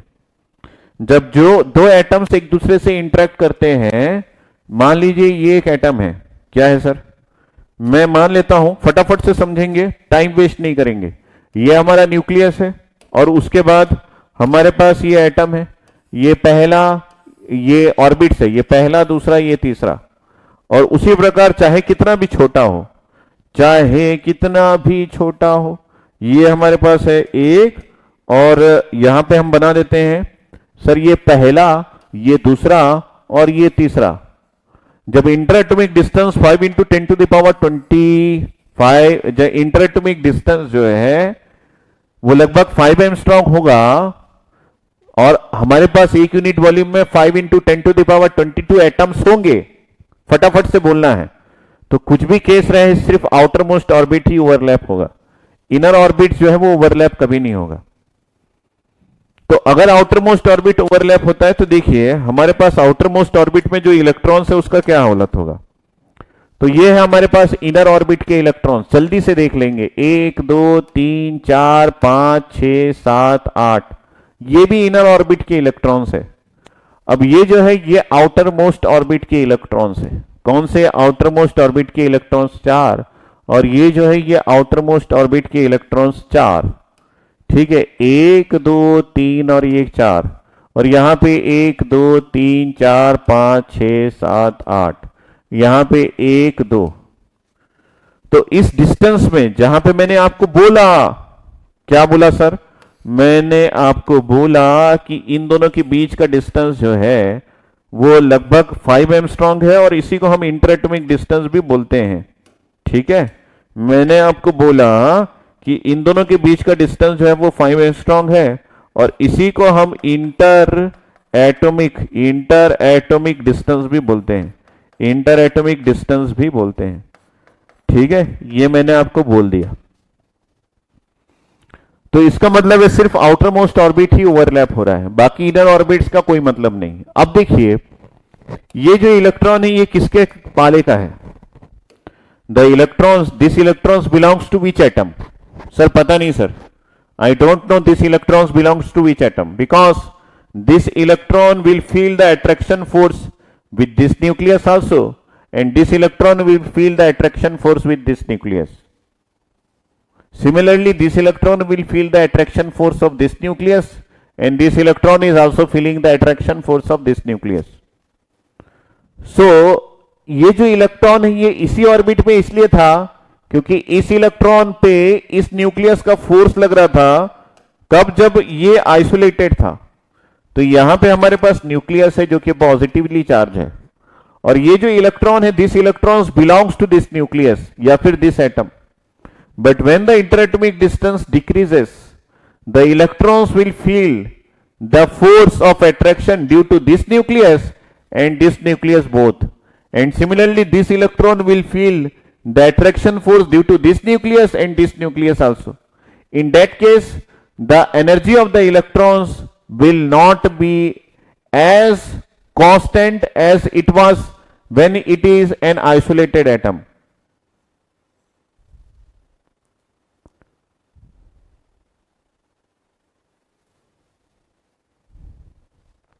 ठीक है, तो ये जो इलेक्ट्रॉन्स है, इस इलेक्ट्रॉन्स पे दोनों न्यूक्लियस का फोर्स लग रहा है। तो इस केस में ये जो इलेक्ट्रॉन है, इस इलेक्ट्रॉन्स की एनर्जी उतनी नहीं रह पाएगी जितना था इस इलेक्ट्रॉन की एनर्जी जब तक वो किसी और एटम से इंटरेक्ट नहीं किया। तो इसका मतलब क्या बोलना चाहते हैं, मैं ये बोलना चाहता हूं इस इलेक्ट्रॉन की एनर्जी चेंज हो जाएगी। कब? जब ये इलेक्ट्रॉन किसी स्ट्रक्चर ऑफ सॉलिड में प्रेजेंट होगा। कौन से इलेक्ट्रॉन? जो आउटर मोस्ट ऑर्बिट के इलेक्ट्रॉन से, क्योंकि ये इलेक्ट्रॉन यहां पे इसलिए प्लेस्ड है क्योंकि ये इस ऑर्बिट का इलेक्ट्रॉन है और इस ऑर्बिट का इलेक्ट्रॉन की एनर्जी जो है वो फिक्स्ड है। इस ऑर्बिट में इलेक्ट्रॉन्स की एनर्जी जो है वो फिक्स्ड है। कल हम लोगों ने देखा ना। और ये मान लीजिए E3 है और E3 की वैल्यू, एक एग्जांपल हम लोग लिए थे, उसके अकॉर्डिंग हम लोग अगर सेट करें तो ये एनर्जी जो है वो लगभग -1.5 इलेक्ट्रॉन वोल्ट है। हाइड्रोजन एटम का एग्जांपल लिए थे, ठीक है। तो अभी के लिए ये ऐसा नहीं है, लेकिन हमको ये पता है कि इस इलेक्ट्रॉन की एनर्जी इस ऑर्बिट में होने की वजह से फिक्स है। लेकिन जब इस इलेक्ट्रॉन को ये भी अट्रैक्ट करेगा तब इस इलेक्ट्रॉन की एनर्जी जो है, जो फिक्स्ड वैल्यू पहले थी वो नहीं रहेगी और उस वजह से इस इलेक्ट्रॉन की एनर्जी में बदलाव होगा। उसी प्रकार यहां पे ये जो इलेक्ट्रॉन है जो कि हम लोगों ने बनाया है, ये इलेक्ट्रॉन जो कि थर्ड ऑर्बिट में है, इसकी एनर्जी अब फिक्स्ड नहीं है। क्योंकि इसकी एनर्जी फिक्स्ड थी इसलिए हम लोगों ने इसको एक लेवल दिया था। अब इसकी एनर्जी फिक्स्ड नहीं है। तो इसका मतलब है, मैं ये बोलना चाह रहा हूं कि जब हम लोग किसी एटम को दूसरे एटम से इंटरेक्ट करेंगे तो आउटर मोस्ट ऑर्बिट की एनर्जी में बदलाव आएगा या फिर चेंज आएगा। उसको हम लोग स्प्लिटिंग ऑफ एनर्जी बोलते हैं। क्योंकि वो इलेक्ट्रॉन जो है वो किसी एक इलेक्ट्रॉन के अट्रैक्शन, एक एटम के न्यूक्लियस के अट्रैक्शन फोर्स में नहीं आएगा, वो काफी सारे एटम्स के न्यूक्लियस के अट्रैक्शन फोर्स के अंडर में होगा। क्योंकि आपके पास इस छोटे से वॉल्यूम में 5 × 10⁻22 एटम्स है। 5 × 10⁻22 एटम्स है पर यूनिट वॉल्यूम में। आई थिंक आप लोगों को यह बात समझ में आई होगी। एक बार बता देंगे जय हिंद जय भारत बोल के कि सर क्लियर है कि इलेक्ट्रॉन्स जो कि आउटर मोस्ट ऑर्बिट में है, उस इलेक्ट्रॉन्स की एनर्जी में अब बदलाव आएगा जब वो किसी एक सॉलिड के अंदर काफी सारे एटम्स के इंटरेक्शन में आ जाएगा। जब तक वो आइसोलेटेड है तब तक कोई दिक्कत नहीं है, ठीक है। तो इसी बात को हम एक एनर्जी बैंड डायग्राम के थ्रू समझते हैं। तो अब हम लोग एक एनर्जी बैंड डायग्राम ड्रॉ करने वाले हैं जो कि किसी सिलिकॉन सेमीकंडक्टर के लिए है, ठीक है। Thank you. तो सभी को क्लियर हो गया है। तो मैं यहां पे एक एनर्जी बैंड डायग्राम ड्रॉ कर रहा हूं और ये जो एनर्जी बैंड डायग्राम है इसकी फीलिंग मैंने बता दिया है, ठीक है। तो सबसे नीचे क्या होगा, तो ये जो एक्सिस है ये हमारा इंटर एटॉमिक डिस्टेंस है। ये जो एक्सिस है ये इंटर एटॉमिक, और उसके साथ क्या है, ये डिस्टेंस है। और ये हमारा मान लीजिए सेंटीमीटर में है या फिर ये एमस्ट्रॉन्ग में है, कोई भी यूनिट ले सकते हैं, ठीक है। तो इसका मतलब क्या है, ये 0 एमस्ट्रॉन्ग है ना। और जैसे जैसे आप बढ़ते जाएंगे यहां पे कहीं आपके पास 5 एमस्ट्रॉन्ग है, 10 एमस्ट्रॉन्ग है और ये 100 एमस्ट्रॉन्ग है। ये इंटरएटॉमिक डिस्टेंस है। और यहां पे वाई एक्सिस क्या है, ये एनर्जी है in terms of electron volt. मेरे पास सिस्टम क्या है, मेरे पास एक सॉलिड है जिसमें n = नंबर ऑफ एटम्स है और ये जो है इसमें सारे एटम्स जो है वो इंटरएक्टिव है, एक दूसरे से इंटरएक्टिव है। इंटरएक्टिव है इसका मतलब है कि इसका आउटर मोस्ट ऑर्बिट जो है, आउटर मोस्ट ऑर्बिट, की पॉइंट्स में लिखा रहा हूं, आउटर मोस्ट ऑर्बिट जो है ये ओवरलैप कर रहा है। क्या कर रहा है, ये ओवरलैप कर रहा है। सिर्फ और सिर्फ आउटर मोस्ट ऑर्बिट ओवरलैप कर रहा है क्या सर? यस, मेरे केस में सिर्फ और सिर्फ आउटर मोस्ट ऑर्बिट ओवरलैप कर रहा है क्योंकि मैंने एटम्स को 5 एमस्ट्रॉन्ग की डिस्टेंस पे रखा है और वो सिलिकॉन से बना हुआ है। सिलिकॉन से बने हुए एटम्स को जब आप 5 एमस्ट्रॉन्ग की डिस्टेंस पे रखते हैं तो सिर्फ और सिर्फ आउटर मोस्ट ऑर्बिट ही ओवरलैप करता है। सिलिकॉन से बने हुए एटम्स को जब आप 5 एमस्ट्रॉन्ग की डिस्टेंस पे रखते हैं तो सिर्फ और सिर्फ आउटर मोस्ट ऑर्बिट ही ओवरलैप करता है। ठीक है, तो यहां पे मैंने कुछ केसेस यहां पे लिख दिए कि n नंबर ऑफ एटम्स है, एटम्स इंटरएक्टिव है, आउटर मोस्ट ऑर्बिट जो है वो ओवरलैप कर रहा है। ठीक है, और चौथा पॉइंट ये भी लिख देते हैं कि आपके पास जो एटम्स है वो सिलिकॉन के लिए है, और सिलिकॉन का एटॉमिक नंबर क्या है 14। 14 है तो 1s2, then 2s2, then 2p6, then आपके पास 3s2, देन यहां पे 3p2 है। इस तरीके से आप लिखोगे। ठीक, तो अब मैं सबसे नीचे वाले को बना रहा हूं।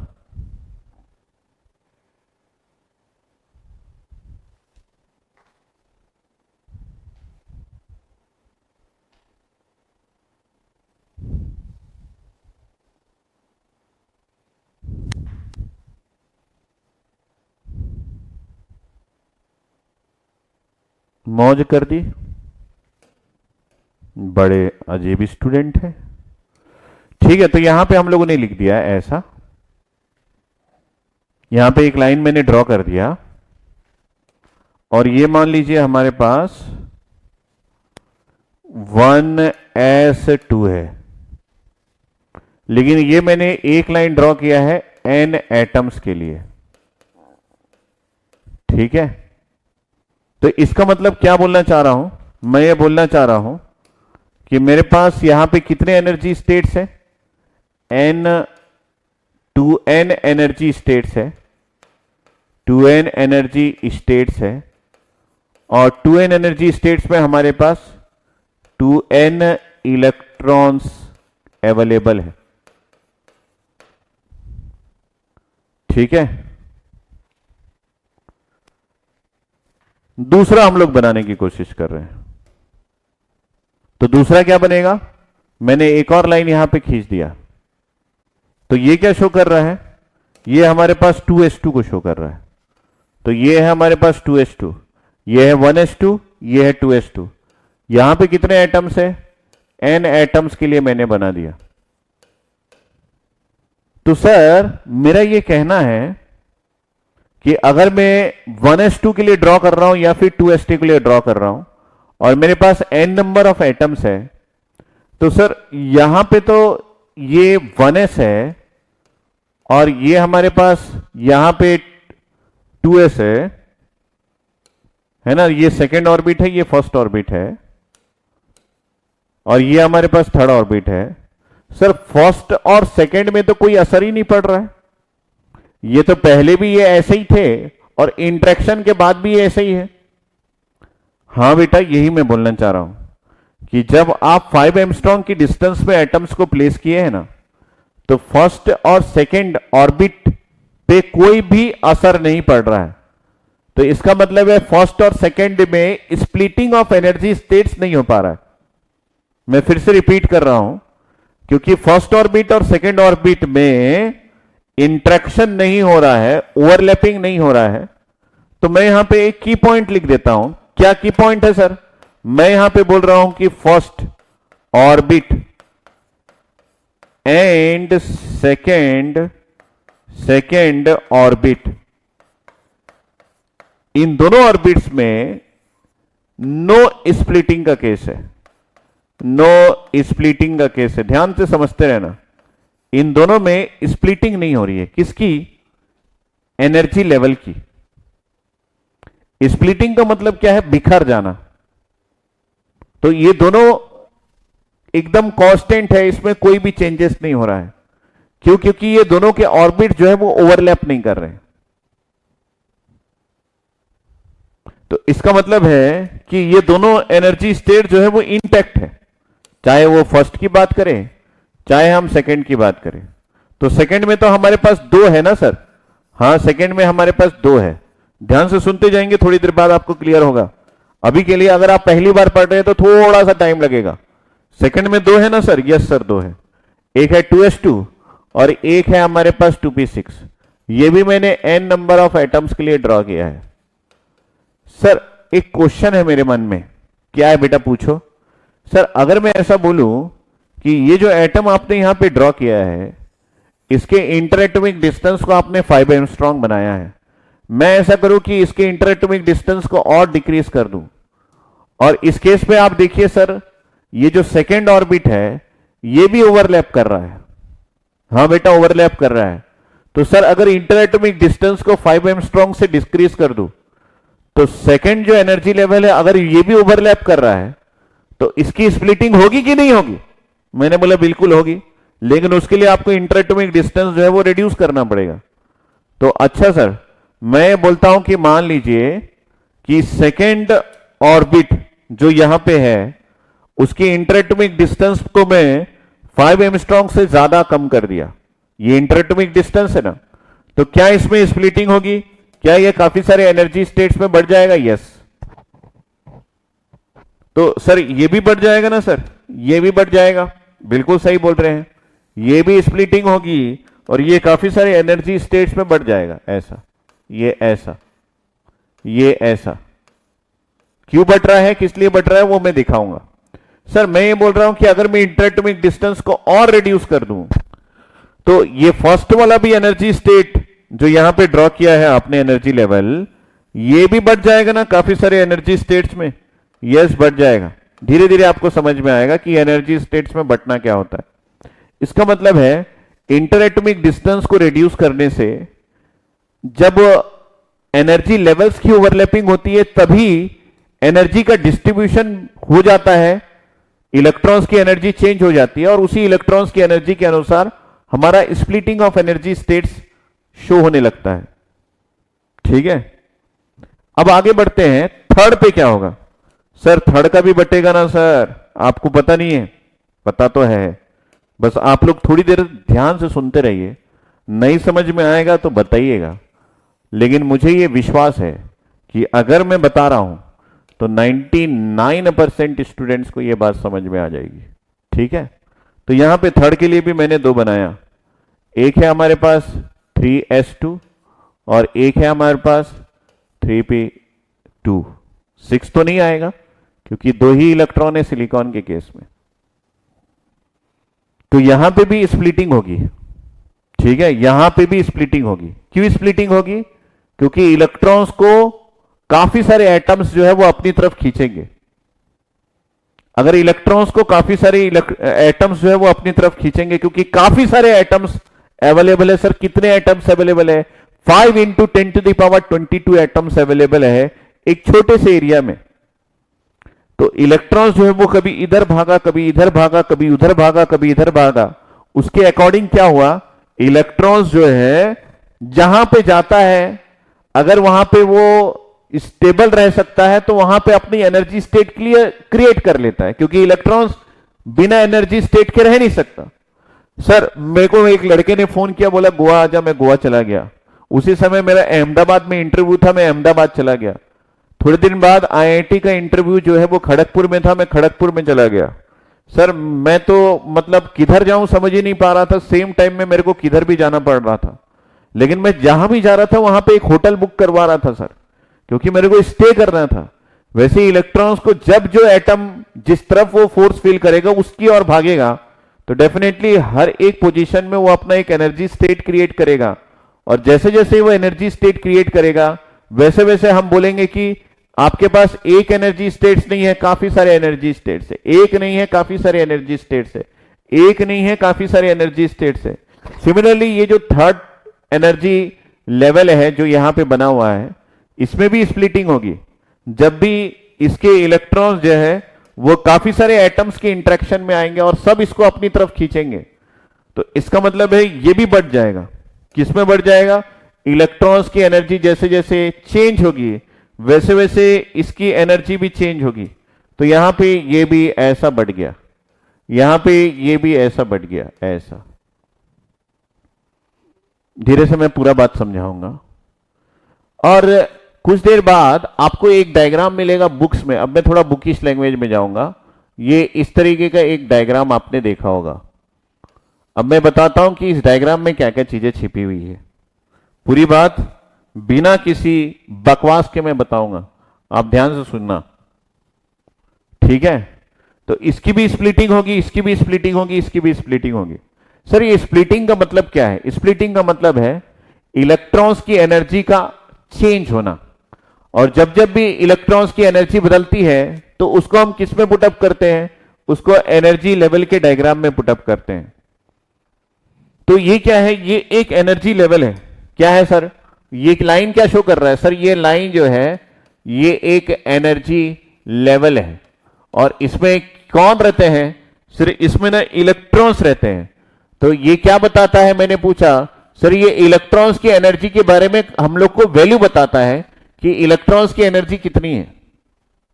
मैंने बोला कि इलेक्ट्रॉन्स की एनर्जी बदल रही है, तो क्या करोगे सर, बदल रही है तो मुश्किल है। इलेक्ट्रॉन्स की एनर्जी अगर कांस्टेंट है तो आप इस लाइन से शो कर सकते हैं। अगर इलेक्ट्रॉन्स की एनर्जी बदल रही है तो आपको बदलता हुआ लाइन शो करना पड़ेगा। तो ये जो है ये स्प्लिटिंग वही बदलता हुआ है। इसका मतलब है कि इलेक्ट्रॉन्स की एनर्जी जो है वो काफी सारे लेवल्स में ऐसा बढ़ गया है। ठीक है, तो हम लोग इतना सारा बना के कचरा नहीं करते, हमें समझ गए कि इलेक्ट्रॉन्स की एनर्जी जो है वो चेंज हो रही है। कौन से इलेक्ट्रॉन्स की वो पता कर लेते हैं सबसे पहले। तो यहां पे हमारे पास कितने इलेक्ट्रॉन्स है सर, अगर आपके पास n नंबर ऑफ एटम्स है तो सभी एटम्स के इलेक्ट्रॉन्स की एनर्जी चेंज होगी ना। यस बेटा, सभी एटम्स के। तो यहां पे थर्ड जो आपका एनर्जी लेवल है उसके p सब शेल में एक एटम में 2 इलेक्ट्रॉन है। तो n एटम में कितना होगा सर, n एटम में 2n इलेक्ट्रॉन्स होंगे। बिल्कुल सही बोल रहा है बेटा, तो 2n इलेक्ट्रॉन्स होंगे। और कितने स्टेट्स होंगे सर, यहां पे 6n स्टेट्स अवेलेबल है। कितने स्टेट्स अवेलेबल है, 6n स्टेट्स अवेलेबल है, क्योंकि p सब शेल में 6 स्टेट्स अवेलेबल होता है 3 ऑर्बिटल में। हां सर, क्लियर है। तो 6n स्टेट्स जो है वो अवेलेबल है। तो मैंने पूछा कि इसमें कितने स्टेट्स जो है वो फील्ड है सर, यहां पे 2n स्टेट्स फील्ड है। तो आपके पास यहां पे 4n स्टेट्स जो है वो एम्प्टी है, खाली है, वहां पे कोई भी इलेक्ट्रॉन्स नहीं रह रहा है। अच्छा, ये तीनों इसकी खबर दे रहा है। अच्छा, अब इसके बारे में बताइए सर। मैंने बोला कि यहां पे आपके पास, फिर से लिखते हैं, यहां पे आपके पास कितने इलेक्ट्रॉन्स है सर, यहां पे आपके पास 2n इलेक्ट्रॉन्स है, क्योंकि n नंबर ऑफ एटम्स है। ठीक है, और उसके कितने स्टेट्स है सर, यहां पे एक ही सबशेल होता है, तो 2n स्टेट्स अवेलेबल है। उसमें कितने फील्ड है और कितने एम्प्टी है, फील्ड तो 2n है सर, एम्प्टी की बात करें तो यहां पे 0 जो है, कोई भी एनर्जी स्टेट्स एम्प्टी नहीं है। तो 0 स्टेट्स जो है यहां पे एम्प्टी है, यहां पे एम्प्टी है। तो ओवर एंड ऑल अगर हम लोग थर्ड एनर्जी लेवल की बात करें तो थर्ड एनर्जी लेवल में 2n इलेक्ट्रॉन्स इधर है, 2n इलेक्ट्रॉन्स इधर है, टोटल 4n इलेक्ट्रॉन्स है। और कितने स्टेट्स है सर, यहां पे 6n है, यहां पे 2n है। तो थर्ड एनर्जी लेवल में 8n स्टेट्स है और 4n इलेक्ट्रॉन्स है। तो कितने स्टेट्स एम्प्टी है सर, 4n स्टेट्स एम्प्टी है। फिर से मैं रिपीट कर रहा हूं एक बार लास्ट। ठीक है, 4n स्टेट्स एम्प्टी है, 4n इलेक्ट्रॉन्स है और 4n स्टेट्स फील्ड है। 4n स्टेट्स एम्प्टी है, 4n इलेक्ट्रॉन्स है, 4n स्टेट्स एम्प्टी है, 4n इलेक्ट्रॉन्स है, 4n स्टेट्स फील्ड है। और टोटल हमारे पास अगर मिला दिया जाए तो इसके 6 और इसके 2 8 स्टेट्स है। लेकिन n एटम्स के हैं तो 8n स्टेट्स अवेलेबल है।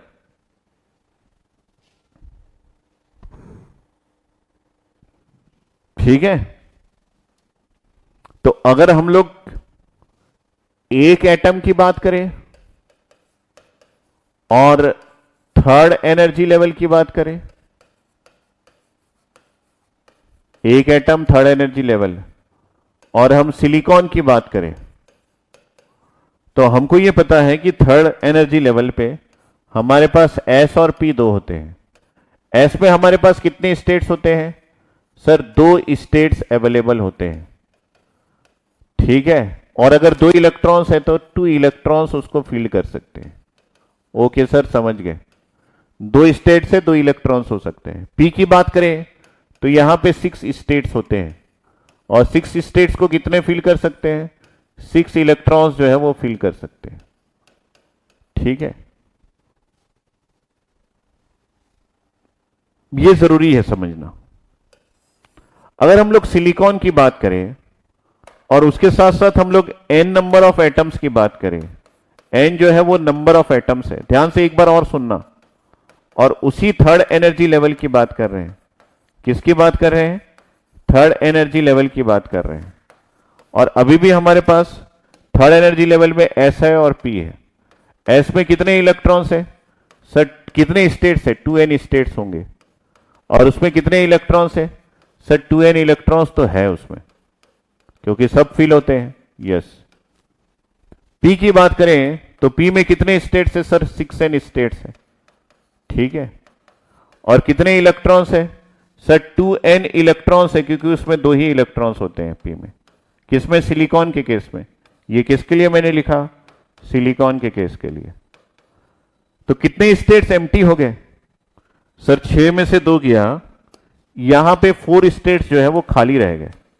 4 स्टेट्स जो है वो एम्प्टी है, लेकिन ये n नंबर ऑफ एटम्स के लिए है, तो 4n स्टेट्स जो है वो एम्प्टी है। यहां पे कितने एम्प्टी है सर? यहां पे 0 एम्प्टी स्टेट्स है। 0 एम्प्टी स्टेट्स है। यही बात मैंने वहां पे लिखा है।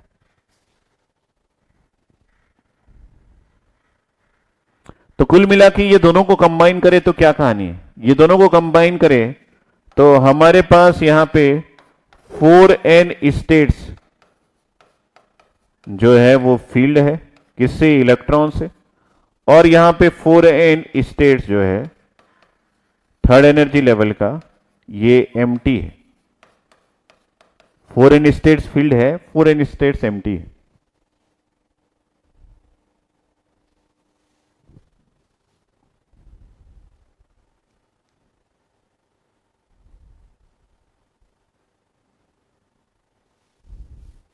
और टोटल एनर्जी स्टेट्स कितने हैं सर? 8n स्टेट्स जो है यहां पे अवेलेबल है,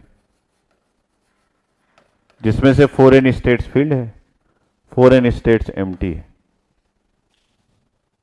इसको टोटल कर दिए, प्लस ए और ये दोनों का प्लस। तो ये है हमारी ओवरऑल कहानी। 8n स्टेट्स अवेलेबल है, 4n स्टेट्स फील्ड है, 4n स्टेट्स एम्प्टी है।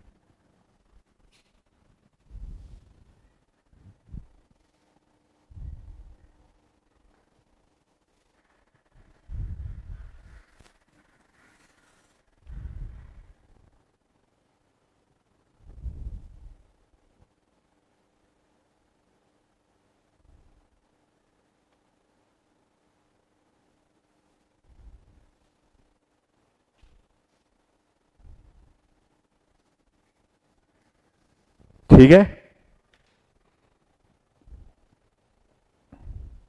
ये वाले सिलिकॉन का नहीं है, ये इन जनरल में बता रहा था। ये जो है ये जनरल आइडिया है।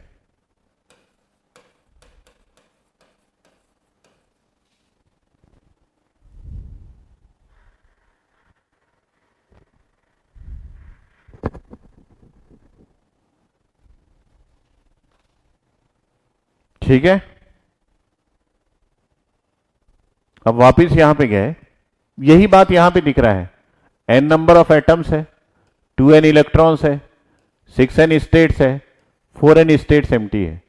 2n इलेक्ट्रॉन्स है, 2n स्टेट्स है, 0 स्टेट्स एम्प्टी है।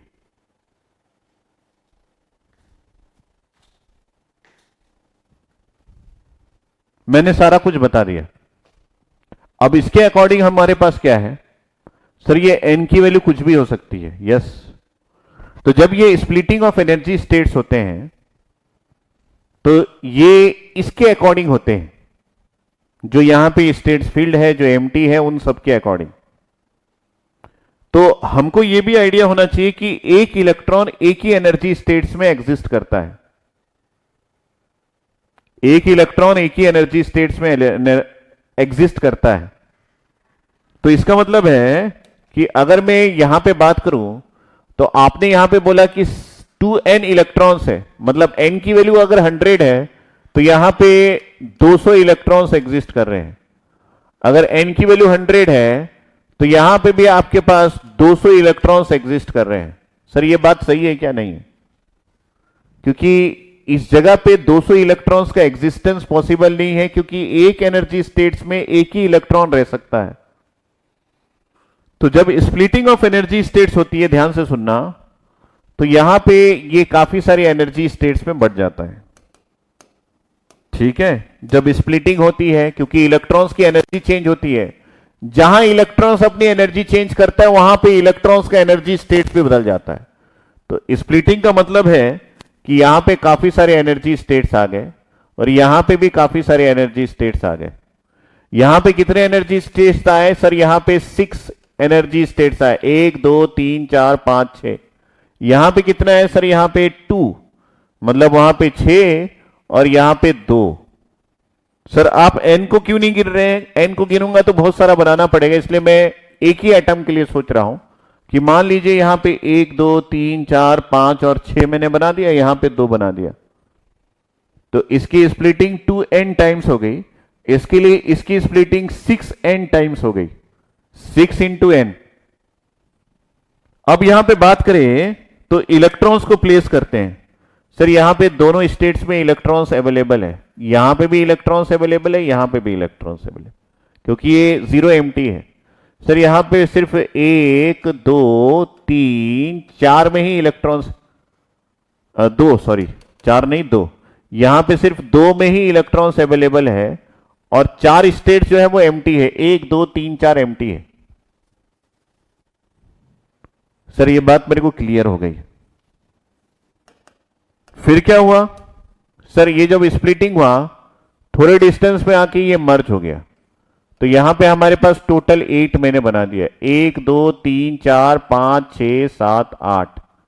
ठीक है, ये नेचुरल टेंडेंसी है मटेरियल की, तो ये स्प्लिटिंग जो है वो प्रैक्टिकली ड्रॉ किया गया है। तो यहां पे कितना है? 1 2 3 4 जो है वो फील्ड है और 4 एम्प्टी है। फिर से ये बदला, अब इलेक्ट्रॉन्स के पास एक शक्ति आ गई। क्या शक्ति?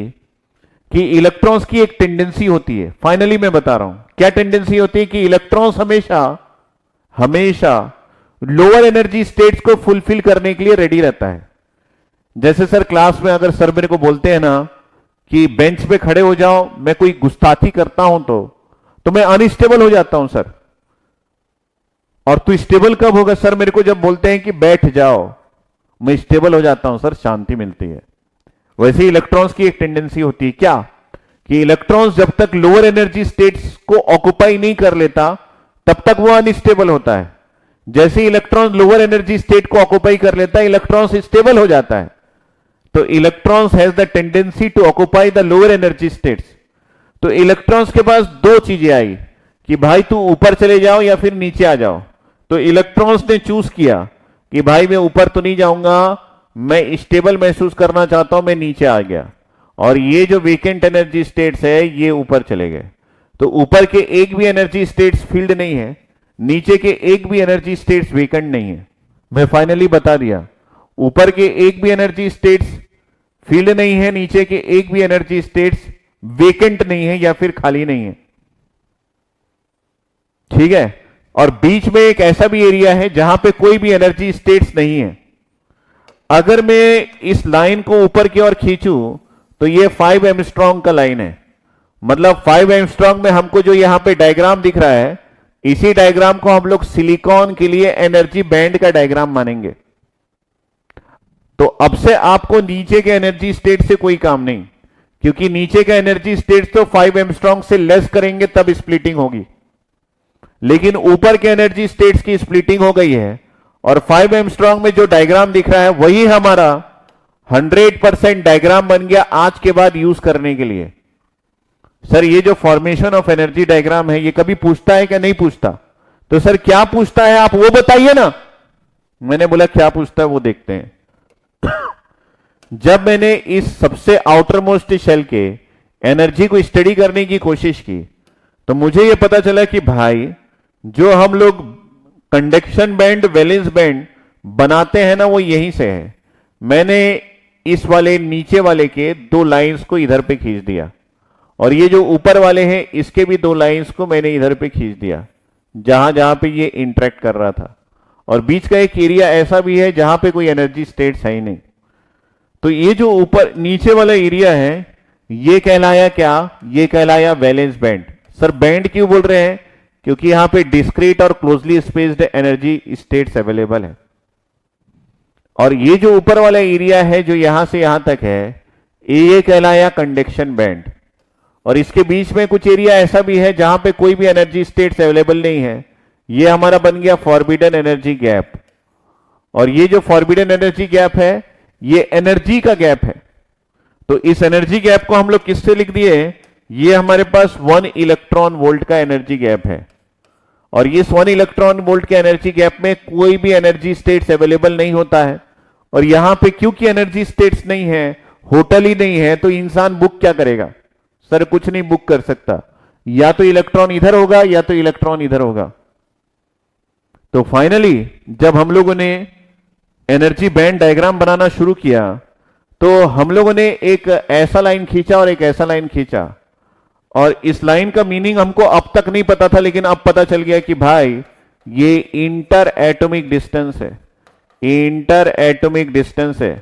क्योंकि 5 एंगस्ट्रॉम पे जो हमको डायग्राम मिला है उसी को हम ड्रॉ करेंगे, और मान लीजिए ये एंगस्ट्रॉम में है, तो यहां पे जो भी बनाऊंगा वो 5 एंगस्ट्रॉम की डिस्टेंस पे जो दिखा है वो बनाऊंगा। और ये हमारे पास एनर्जी है in terms of electron volt. तो ऊपर एक मैंने यहां से एक लाइन खींचा और यहां पे एक लाइन खींचा। ये जो है ये एरिया वही है जिसको हम लोग वैलेंस बैंड बोलते हैं, और ये एरिया वही है जिसको हम कंडक्शन बैंड बोलते हैं। और इन दोनों के बीच में हमारे पास एक एरिया है जहां पे कोई भी एनर्जी स्टेट्स अवेलेबल ही नहीं है, इसको हम एनर्जी गैप्स के नाम से जानते हैं, या फिर फॉरबिडन, या फिर हम फॉरबिडन एनर्जी गैप के नाम से जानते हैं। इस फॉरबिडन एनर्जी गैप की एक कहानी है, यहां पे कोई भी अलाउड एनर्जी स्टेट्स नहीं होते। तो मैंने यहां पे लिख दिया no allowed, no allowed energy states, क्योंकि आपको अभी भी मैं दिखाया जितने भी स्टेट्स है या तो ऊपर है या फिर नीचे है, तो यहां पे कोई भी अलाउड एनर्जी स्टेट्स नहीं है, कोई होटल ही नहीं है। यहां पे कैसे हैं? सर यहां पे काफी सारे एनर्जी स्टेट्स अवेलेबल है। उन एनर्जी स्टेट्स को ड्रॉ करें तो ऐसा है, तो एक डिफरेंट कलर से ड्रॉ करें तो ये ग्रीन कलर से बनाते हैं, ये काफी सारे एनर्जी स्टेट्स अवेलेबल है, इस तरीके से एनर्जी स्टेट्स है। यहां पे कैसा है? सर यहां पे भी काफी सारे एनर्जी स्टेट्स अवेलेबल है। यस, और ये जो है ये कंडक्शन बैंड कहलाए, ये वैलेंस बैंड कहलाए। यहां पे भी डिस्क्रीट और क्लोजली स्पेस्ड है एनर्जी स्टेट्स अवेलेबल है, इसलिए इसका नाम है वैलेंस बैंड। यहां पे भी डिस्क्रीट और closely spaced energy states available है, इसका नाम है कंडक्शन बैंड। लेकिन सर एक खास बात मैंने ध्यान दिया आपकी बातों से कि यहां पे जितने भी स्टेट्स अवेलेबल है सब में इलेक्ट्रॉन्स थे, एक भी स्टेट्स वेकेंट नहीं था। यहां पे जितने भी स्टेट्स अवेलेबल है इन सब में से एक में भी इलेक्ट्रॉन्स अवेलेबल नहीं था, तो ये फुल्ली फिल्ड है, ये पूरी तरह एम्प्टी है। ठीक है, इसमें जो सबसे नीचे वाला स्टेट्स है इसमें कंडक्शन बैंड में, इस स्टेट का नाम हम ईसी के नाम से रखते हैं। इसमें से वो सबसे नीचे वाला स्टेट है, इस स्टेट का नाम हम ईसी के नाम से रखते हैं। और इसमें जो सबसे ऊपर वाला स्टेट्स है इस स्टेट का नाम हम ईवी रखते हैं। ईवी का मतलब है the upper most energy states of valence band. तो यहां पे लिख दिए अपर मोस्ट, ये देखिए सबसे ऊपर वाला अपर मोस्ट एनर्जी, यहां पे क्या लिख दिए? Energy state of valence band. और ये क्या हो गया? ये हो गया आपके पास लोअर मोस्ट, सबसे नीचे वाला एनर्जी स्टेट्स। ये देखिए green colour, energy state of क्या चीज? Conduction band.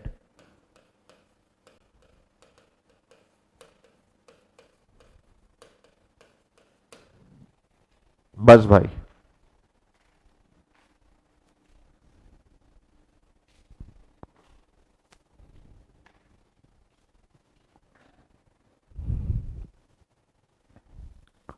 सर यहां पे कुछ होटल वोटल है? नहीं है भाई, ये एनर्जी गैप है और ये फॉरबिडन है। फॉरबिडन का मतलब है सर वो एरिया जहां पे कोई जा नहीं सकता, यहां पे इलेक्ट्रॉन आ नहीं सकता, इसलिए इसका नाम फॉरबिडन एनर्जी गैप है। तो वैलेंस बैंड, कंडक्शन बैंड, तो ये हो गया हमारा फॉर्मेशन ऑफ एनर्जी बैंड। ज्यादा टाइम नहीं, फटाफट से समझ लेंगे। तो आज के बाद अगर आपको इसमें थोड़ा बहुत कुछ कमी लग रहा है तो कोई मतलब ही नहीं है, क्योंकि आज के बाद हमारे पास ये जो आ गया है इसी को हम लोग ड्रॉ करते हैं। लेकिन याद रखना, हम लोग नीचे के एनर्जी स्टेट्स को ड्रॉ ही नहीं करते सिलिकॉन में, और सिर्फ ऊपर के ही एनर्जी स्टेट्स को ही ड्रॉ करते हैं। तो ये वैलेंस बैंड और कंडक्शन बैंड जो है ये हमेशा आपको सबसे ऊपर वाले एनर्जी स्टेट्स के बारे में बताता है, जो कि थर्ड एनर्जी लेवल है सिलिकॉन के केस में। सबसे ऊपर वाले एनर्जी स्टेट्स के बारे में बताता है, जो कि थर्ड एनर्जी लेवल है कंडक्शन बैंड का। तो सर ये जो इलेक्ट्रॉन्स जो यहां पे प्लेस्ड है ये थर्ड एनर्जी लेवल पे प्लेस्ड है क्या? Yes sir, third energy level तो सबसे आउटर मोस्ट एनर्जी लेवल है। यस, सो ये जो इलेक्ट्रॉन्स है ये सारे इलेक्ट्रॉन सबसे आउटर मोस्ट एनर्जी लेवल के इलेक्ट्रॉन्स है। सिलिकॉन एटम के सबसे आउटर मोस्ट एनर्जी लेवल के इलेक्ट्रॉन्स है। ये जो इलेक्ट्रॉन्स है ये सिलिकॉन एटम के सबसे आउटर मोस्ट एनर्जी लेवल के इलेक्ट्रॉन्स है। सर मैंने कल आपसे ही पढ़ा है, अगर आउटर मोस्ट एनर्जी लेवल के इलेक्ट्रॉन्स को अगर एक्सटर्नल एनर्जी दिया जाए तो वो तो भाग जाता है। कहां भाग जाता है सर? वो गोवा भाग जाता है। यस, तो सर यहां पे अगर इलेक्ट्रॉन्स को मैं एनर्जी दूं, ये एनर्जी बढ़ रहा है, तो ये इलेक्ट्रॉन्स कहां जाएगा? सर ये इलेक्ट्रॉन्स गोवा जाएगा। गोवा का मीनिंग क्या है? सर ये इलेक्ट्रॉन्स यहां पे तो जाएगा जाएगा, होटल ही नहीं है, कहां जाएगा? ये इधर ही जाएगा। यस, ये इधर ही जाएगा। तो मतलब वैलेंस बैंड के इलेक्ट्रॉन्स को अगर आप एक्सटर्नल एनर्जी देते हैं तो ये एटम के अंदर नहीं, एटम के बाहर जाएगा। सर ये मतलब ये कंडक्शन बैंड ये एटम के बाहर का जगह है क्या? यस, ये कंडक्शन बैंड एटम के बाहर का जगह है। ये एटम में एग्जिस्ट ही नहीं करता, क्योंकि इस जगह पे मैंने बोला ना, इंटर एटम्स के बाहर भी अगर इलेक्ट्रॉन्स जाता है, कल मैंने दिखाया था, तो वहां भी एनर्जी स्टेट्स अवेलेबल है। यस, ये जो एनर्जी स्टेट्स है ये एटम के बाहर का है, एटम के अंदर का नहीं है, क्योंकि ये तो थर्ड एनर्जी लेवल है। और इसके बाहर अगर इलेक्ट्रॉन्स को एनर्जी दे तो ये एनर्जी का लाइन है, इलेक्ट्रॉन्स की एनर्जी ऐसी बढ़ेगी, लेकिन यहां पे जब बढ़ते हुए जाएगी तो यहां पे तो कोई रह नहीं सकता, क्योंकि यहां पे कोई एनर्जी स्टेट्स नहीं है। इलेक्ट्रॉन्स हमेशा एनर्जी स्टेट्स में ही रहता है, तो ये इलेक्ट्रॉन्स कंडक्शन बैंड में चला जाएगा। सर कंडक्शन बैंड का मतलब क्या है? ये एटम के बाहर की जगह है क्या? मैंने बोला कि यस, ये एटम के बाहर की जगह है। तो इस जगह को क्या बोलते हैं? इस जगह को हम लोग इंटर एटॉमिक स्पेस के नाम से जानते हैं। मतलब ये दो एटम्स के बीच की जगह है। ठीक है, तो अब ये जो इलेक्ट्रॉन है सर, कल के उस कंसेप्ट से ये वही इलेक्ट्रॉन है क्या जो फ्री हो गया है? यस बेटा, ये वही इलेक्ट्रॉन है जो कि फ्री हो गया है। मतलब कंडक्शन बैंड सर गोवा है। यस, कंडक्शन बैंड गोवा है, जहां पे इलेक्ट्रॉन्स किसी भी एटम के अंदर में नहीं रहता, वो इलेक्ट्रॉन्स किसी और जगह पे चला जाता है, जिसको हम लोग इंटर एटॉमिक स्पेस बोलते हैं। इंटर एटॉमिक स्पेस का मतलब है कि ये दो एटम्स के बीच के जगह में चला जाता है। तो ना तो ये इस एटम का पार्ट रहता है, ना तो इस एटम का पार्ट रहता है। तो इस समय इलेक्ट्रॉन कहां है? ये जो इलेक्ट्रॉन है यहां से उठाते हैं, ये इलेक्ट्रॉन को उठाइए सर ठीक से, ये उठ जा रहे बेटा। किसी एक इलेक्ट्रॉन को यहां से उठाते हैं, ये उठने से मना कर रहा है।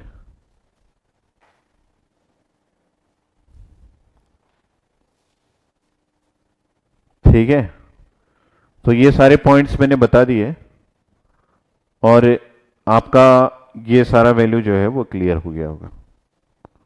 ठीक है, यस, तो मैंने क्या बोला, फटाफट से की पॉइंट्स लिख लीजिए। की पॉइंट्स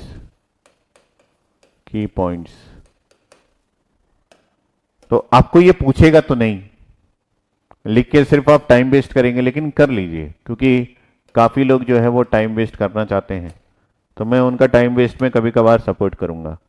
व्हेन वी डिक्रीज, जब हम लोग डिक्रीज करेंगे, when we decrease inter atomic space between atoms, किसके बीच में?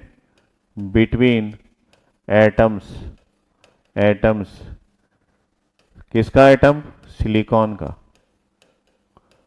सो एट अप्रोक्सीमेटली, मैं यहां पे लिखा देता हूं, eight approximately 5 Armstrong of distance, the third energy level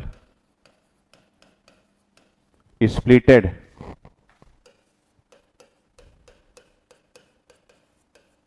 due to, कभी भी याद रखना एनर्जी स्टेट जो है वो इलेक्ट्रॉन्स की एनर्जी से डिसाइड होता है।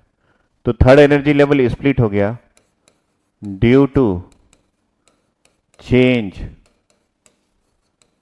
इन एनर्जी ऑफ इलेक्ट्रॉन्स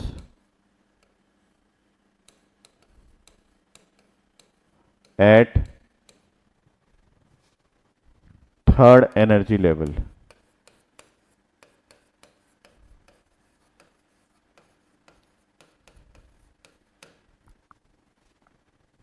ठीक है, when we decrease the interatomic space between atom silicon at approximately 5 Armstrong of distance, the third energy level is splitted due to change in energy of electrons, due to change in the energy of electrons at this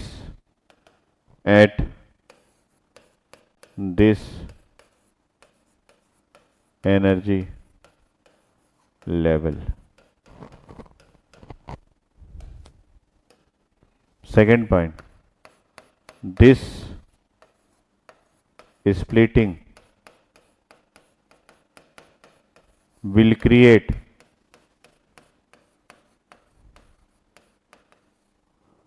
three bands of energy at 5 Armstrong of distance. पहला है valence band,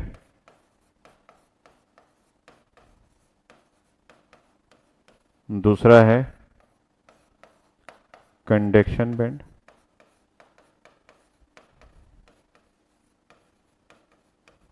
तीसरा है forbidden energy gap.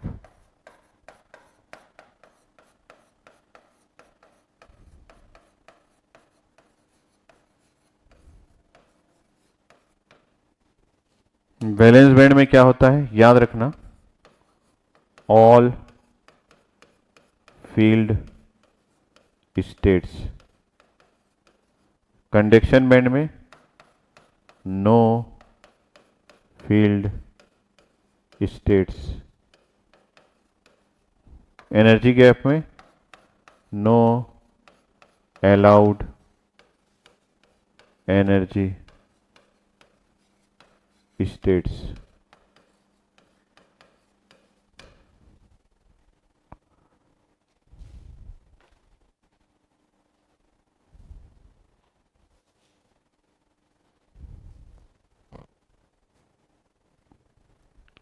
फिर से मैं बता रहा हूं, भांति भांति के लोग भांति भांति कंस्ट्रक्शन क्वेश्चन कर रहे हैं। ये जो है एनर्जी स्टेट्स, ये जो है ये डायग्राम इंसान ने बनाया है। ये किसी एटम के अंदर का डायग्राम नहीं है या फिर एटम के बाहर का डायग्राम नहीं है। ये डायग्राम इंसान ने बनाया है ये समझने के लिए कि जब हम इलेक्ट्रॉन्स को एक जगह से दूसरी जगह मूव करते हैं, जब उसकी एनर्जी बढ़ जाती है तो हम कैसे समझेंगे कि उसकी एनर्जी कितनी है। तो इसका वाई एक्सिस जो है वो एनर्जी को शो करता है, इसका वाई एक्सिस जो है वो एनर्जी को शो करता है। ये डायग्राम इंसान द्वारा बनाया गया है जो एक ग्राफ है। ये एक ग्राफ है। ग्राफ कौन बनाता है? सर चीता बनाता है? नहीं सर, मंकी बनाता है? नहीं, ग्राफ जो है वो इंसान बनाता है। किस लिए बनाता है? ताकि वो जिस चीज को थ्योरेटिकली नहीं समझा पा रहा है उसको किसी ग्राफ के प्लॉट के थ्रू समझा सके। तो इस ग्राफ को इंसान ने बनाया है ये समझने के लिए कि किसी भी पर्टिकुलर इलेक्ट्रॉन्स की एनर्जी जब बढ़ती है तो उसकी एनर्जी कितनी हो जाती है, कहां तक जा सकती है, क्यों जा सकती है, ये सभी बताने के लिए उसने बनाया है। तो हम एक एटम में ये सब चीजें प्लॉट तो कर देते हैं, लेकिन हमको ये समझ में नहीं आता कि किस इलेक्ट्रॉन की एनर्जी कितनी है।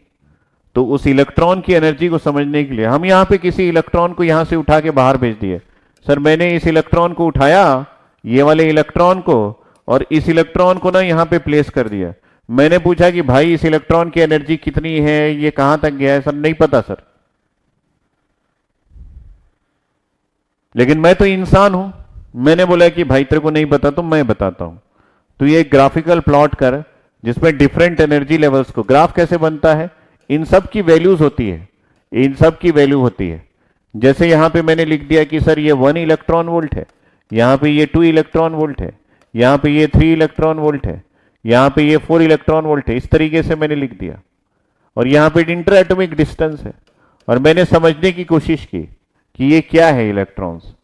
और जब इलेक्ट्रॉन्स इंटर एटॉमिक स्पेस में चला गया, एटम से बाहर चला गया, तो उसकी एनर्जी कितनी होगी? सर इस ग्राफ से समझ में आ जाएगा ना? यस, इस ग्राफ से समझ में आ जाएगा कि कोई इलेक्ट्रॉन को जब आप किसी बॉन्ड से बाहर कर देते हैं तो उसकी एनर्जी कितनी होती है, कितने एनर्जी उसको जरूरत पड़ती है, तब वो बॉन्ड से बाहर होता है। तो इससे समझ में आ जाएगा कि इन दोनों के बीच में जितना डिस्टेंस है उतनी एनर्जी उसको जरूरत पड़ती है किसी बॉन्ड से बाहर करने के लिए। ठीक है,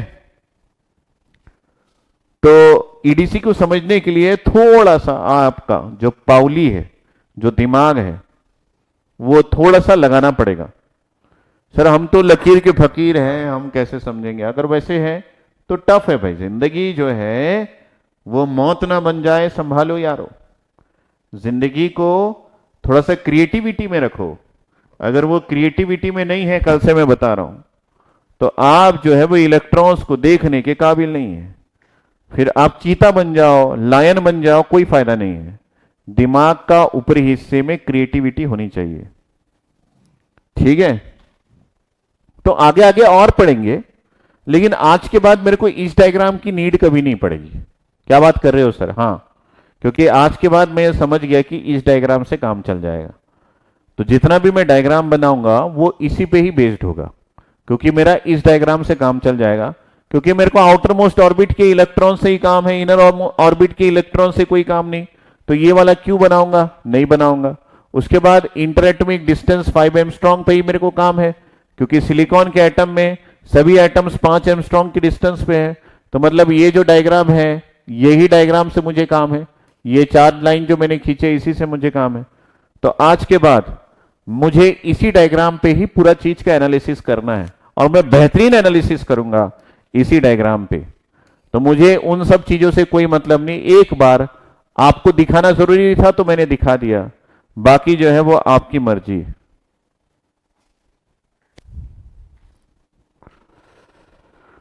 ठीक है, संभाल लोगे? अगर संभाल लोगे तो एक चाय पी लेते हैं यार।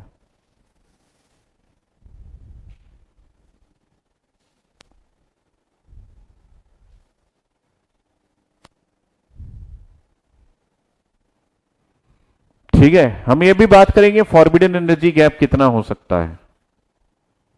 ठीक है, वो भी आपको एक बार में समझ में आ जाएगा, कोई दिक्कत नहीं आएगी। क्योंकि एनर्जी की बात है, कितनी एनर्जी लगेगी अगर वो पता लगा ले किसी इलेक्ट्रॉन को कोवेलेंट बॉन्ड से बाहर निकालने में, तो उतनी ही एनर्जी फॉरबिडन एनर्जी गैप की होगी। दिखाऊं क्या? सर दिखाइए तो सही। मैंने बोला देख लीजिए, दिखाइए तो सही। दिखा देते हैं आपको।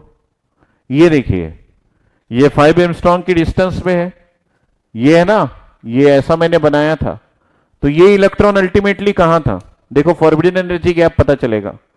तो ये इलेक्ट्रॉन एक्चुअली में यहां पे था, और ये वही जगह है जो कि वैलेंस बैंड का है, क्योंकि इसके आउटर मोस्ट ऑर्बिट का इलेक्ट्रॉन्स है। तो ये कहां पे है? सर ये स्टेट कहां पे है? ये आउटर मोस्ट ऑर्बिट है, तो ये वैलेंस बैंड में है ना सर? यस। क्योंकि यहां पे काफी सारे एटम है, एक एटम होता तो बात होती, काफी सारे एटम्स है तो बैंड बनेगा ना। यस सर, बैंड बनेगा। तो मैंने पूछा आपसे, यहां पे एनर्जी पता नहीं चल रहा है, लेकिन मैंने ये पूछा कि ये इलेक्ट्रॉन किस बैंड में अवेलेबल है। क्या ये वैलेंस बैंड में अवेलेबल है, कंडक्शन बैंड में अवेलेबल है, या इंटर एटॉमिक या फिर फॉरबिडन गैप में अवेलेबल है। ये आपका सॉलिड है ना, काफी सारे एटम से कोवेलेंट बॉन्ड बन जाएगा 5 एंगस्ट्रॉम की डिस्टेंस पे। तो ये जो इलेक्ट्रॉन है ये कहां अवेलेबल है, ये इलेक्ट्रॉन कहां अवेलेबल है, ये इलेक्ट्रॉन कहां अवेलेबल है, वैलेंस बैंड में कि कंडक्शन बैंड में कि फॉरबिडन गैप में। तो सभी ने बोला कि सर क्या बच्चों जैसा सवाल पूछ रहे हो। मैं बताता हूं, भूपेंद्र बघेल ने बताया कि सर ये इलेक्ट्रॉन ना वैलेंस बैंड में अवेलेबल है। तो भाई तो इस इलेक्ट्रॉन को यहां क्यों प्लॉट किया है। सर आपको समझ नहीं आ रहा है क्या, ये बॉन्ड डायग्राम है, आप बैंड डायग्राम बनाओगे तब तो दिखाओगे ना। सर आप ही ने बोला कि आप इंसान हो, आपने बैंड डायग्राम बनाया है, क्योंकि आपको पता नहीं चल रहा था ना उस इलेक्ट्रॉन्स की एनर्जी कितनी है, उसको समझने के लिए आपने बैंड डायग्राम बनाया ना सर। यस बेटा, उसको समझने के लिए मैंने बैंड डायग्राम बनाया है। ठीक है, उसको समझने के लिए मैंने बैंड डायग्राम बनाया है।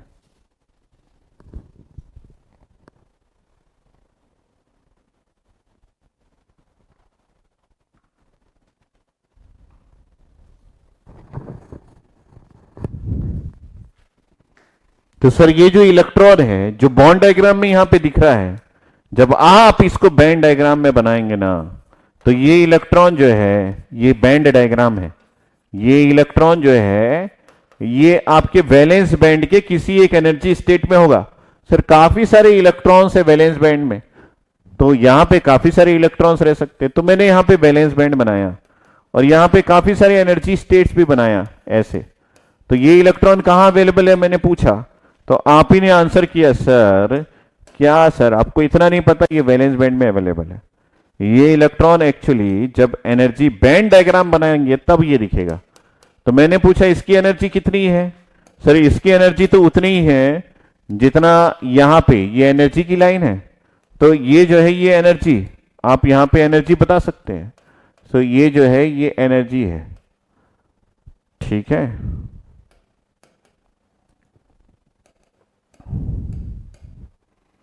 एनर्जी है in terms of electron volt. तो मैंने पूछा कि इस इलेक्ट्रॉन को यहां से इंटर एटॉमिक स्पेस में ले जाने के लिए कुछ एनर्जी की जरूरत है क्या। सर जरूरत तो पड़ेगी। क्यों जरूरत पड़ेगी।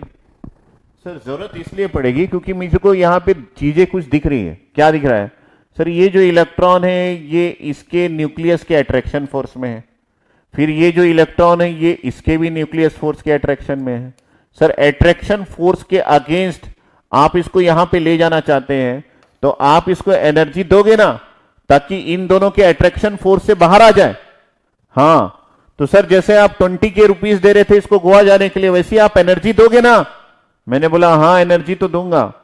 तो एनर्जी दोगे तो उस एनर्जी को स्पेसिफाई करोगे ना। सर आप ना इसको एनर्जी के रूप में ना मात्र 1 इलेक्ट्रॉन वोल्ट ऑफ एनर्जी दोगे ना तो ये बाहर आ जाएगा। क्यों, क्योंकि सर ये 1 इलेक्ट्रॉन वोल्ट की एनर्जी के साथ ना इस कोवेलेंट बॉन्ड के अंदर बाउंडेड था। इससे इसके बाउंडिंग फोर्स से बाहर करने के लिए इसको 1 इलेक्ट्रॉन वोल्ट ऑफ एनर्जी चाहिए। सर गोवा जाने के लिए 20 के रुपीस चाहिए। मैंने इसको बोला था पहले कि भाई 5 के 5,000 रुपया ले ले, गोवा चले जा। तो मेरा बड़ा भाई बोला नहीं जा पाऊंगा भाई, खर्चा ज्यादा है, होटल का खर्चा ही 5,000 रुपया है। 20,000 रुपए दो, 5,000 रुपए होटल का खर्चा है, आने का जाने का खाना खाने का पार्टी करने का सब मिला के 20 के हो रहा है, उतना तो दोगे। उसी प्रकार इस इलेक्ट्रॉन को ना हम लोग 0.1 इलेक्ट्रॉन वोल्ट एनर्जी दिए थे, लेकिन ये बाहर नहीं गया। फिर उसको बोले भाई 0.2 इलेक्ट्रॉन वोल्ट ले ले, ये बोला कि अब भी नहीं जाऊंगा। फिर पता चला कि सर जब तक इसको 1 इलेक्ट्रॉन वोल्ट ऑफ एनर्जी नहीं दिए ना तब तक ये इसको छोड़ के बाहर ही नहीं आया। तो पता चल गया कि इसको इस कोवेलेंट बॉन्ड के बाइंडिंग फोर्स से बाहर करने के लिए 1 इलेक्ट्रॉन वोल्ट की एनर्जी चाहिए। ये स्टडी किया गया। जिस प्रकार से गोवा जाने के लिए 20 की जरूरत है, उसी प्रकार इस इलेक्ट्रॉन को इसके बाइंडिंग फोर्स से बाहर करने के लिए 1 इलेक्ट्रॉन वोल्ट की एनर्जी जरूरत पड़ी।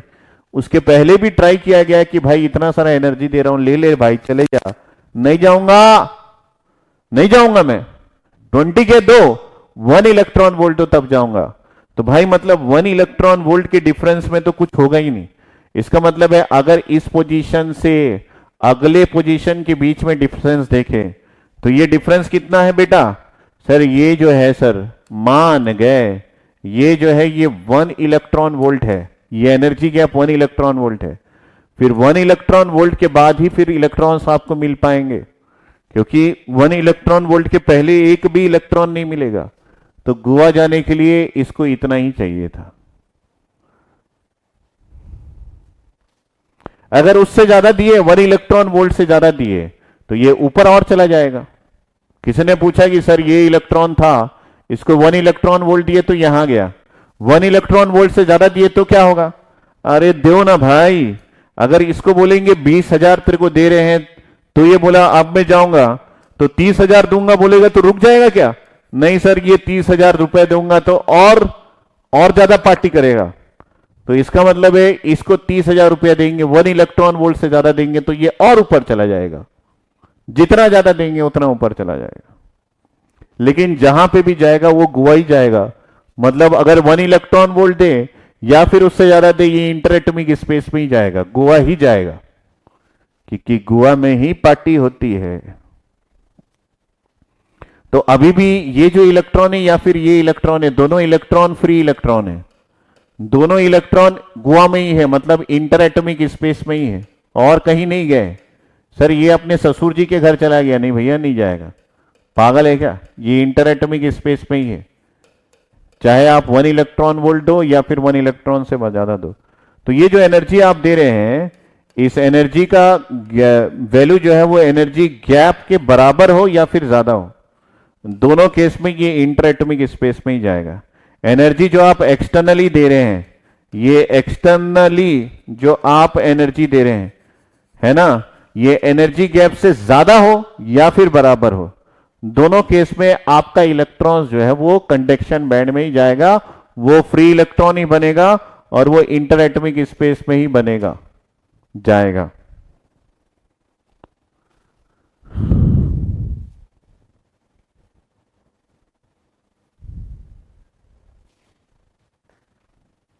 ठीक है, यहां पे ऐसा ये जो है ये बैंड है ना, और ये जो है ये बहुत पास पास है। याद रखना बेटा, ये बहुत पास पास है, ये बहुत पास पास है, क्लोजली स्पेस्ड है। तो जब भी हम इलेक्ट्रॉन को यहां प्लेस करें या फिर यहां प्लेस करें या फिर यहां प्लेस करें, हमेशा ये मत पूछते रहना सर ये यहीं पे होगा तभी जाएगा, ऐसा मत पूछना। मैं फिर से आपको आगाह कर रहा हूं, इलेक्ट्रॉन्स जो है ये यहां हो चाहे यहां हो चाहे यहां हो, ये पास पास है, मतलब इन सभी बैंड्स में कोई ज्यादा एनर्जी का डिफरेंस नहीं है और इन सभी बैंड्स में कोई ज्यादा एनर्जी का डिफरेंस नहीं है। सर यहां पे है तो वो छोटा बच्चा, नहीं भैया ये सभी जो है ये सभी जो है वो आउटर मोस्ट लेवल के ही इलेक्ट्रॉन्स है। तो फ्यूचर में ये मत पूछना कि सर यहां पे ये ऊपर जाएगा, इधर जाएगा कि इधर जाएगा। अरे भाई ये पूरा कंडक्शन बैंड है, कहीं भी चला जाएगा। ये बैलेंस बैंड में ये कहीं भी रह सकता है, ये बैलेंस बैंड में कहीं भी रह सकता है, ये बहुत पास पास है, वेरी क्लोजली स्पेस्ड। तो इसमें एनर्जी का डिफरेंस कुछ भी नहीं है, नेग्लिजिबल एनर्जी डिफरेंस। तो मैं इलेक्ट्रॉन्स को यहां भी बनाऊं, यहां भी बनाऊं, यहां भी बनाऊं, ऐसा उल जुलूल क्वेश्चन मत पूछना कि सर ये वाला इलेक्ट्रॉन्स यहां तक कैसे गया। गेट में ये सब चीजों का कोई मतलब नहीं, लाइफ में भी कोई मतलब नहीं है। यहां पे जितने भी इलेक्ट्रॉन्स है सब बैलेंस बैंड में है भाई, सब ये वाले इलेक्ट्रॉन्स है, ये वाले इलेक्ट्रॉन्स है, बहुत पास पास है। तो सर एक एक इलेक्ट्रॉन को उचका उचका के गोवा भेजो ना, कोई मतलब नहीं है ये सब क्वेश्चन का। बैलेंस बैंड है और कंडक्शन बैंड है, यहां पे कहीं भी इलेक्ट्रॉन्स है वो 1 इलेक्ट्रॉन वोल्ट की एनर्जी पे इधर चले जाएगा, यहां पे कहीं भी इलेक्ट्रॉन्स है वो 1 इलेक्ट्रॉन वोल्ट के डिफरेंस पे यहां आ जाएगा। और बहुत ऊपर में इलेक्ट्रॉन्स नहीं रहता। सर इलेक्ट्रॉन जो है वो टेरिस में चढ़ के बैठ गया गोवा जाने बोले छत में चढ़ के बैठ गया, नहीं भैया, वो गोवा ही जाता है, वो छत में चढ़ के नहीं बैठता है। तो इलेक्ट्रॉन्स जो है वो बहुत ऊपर एग्जिस्ट नहीं करता, क्योंकि इलेक्ट्रॉन्स जो है वो अपने आप को मैं आगे की क्लास में ये भी बताऊंगा, स्टेबल महसूस करता है। जब तक वो नीचे नहीं आ जाता तब तक वो स्टेबल नहीं होता। तो बहुत ऊपर में इलेक्ट्रॉन्स एग्जिस्ट नहीं करता। तो सर मैं उसको दिया 50,000 रुपए दे दिया, सर वो गोवा जाने की बदले ऑस्ट्रेलिया चला गया, नहीं ऐसा नहीं होता, वो गोवा ही जाएगा। ठीक है, तो कोई भी फालतू क्वेश्चन नहीं पूछेगा, सर इलेक्ट्रॉन्स ये वाला जाएगा ना, ये वाला इलेक्ट्रॉन्स क्यों चला गया, ये क्वेश्चन नहीं पूछना है।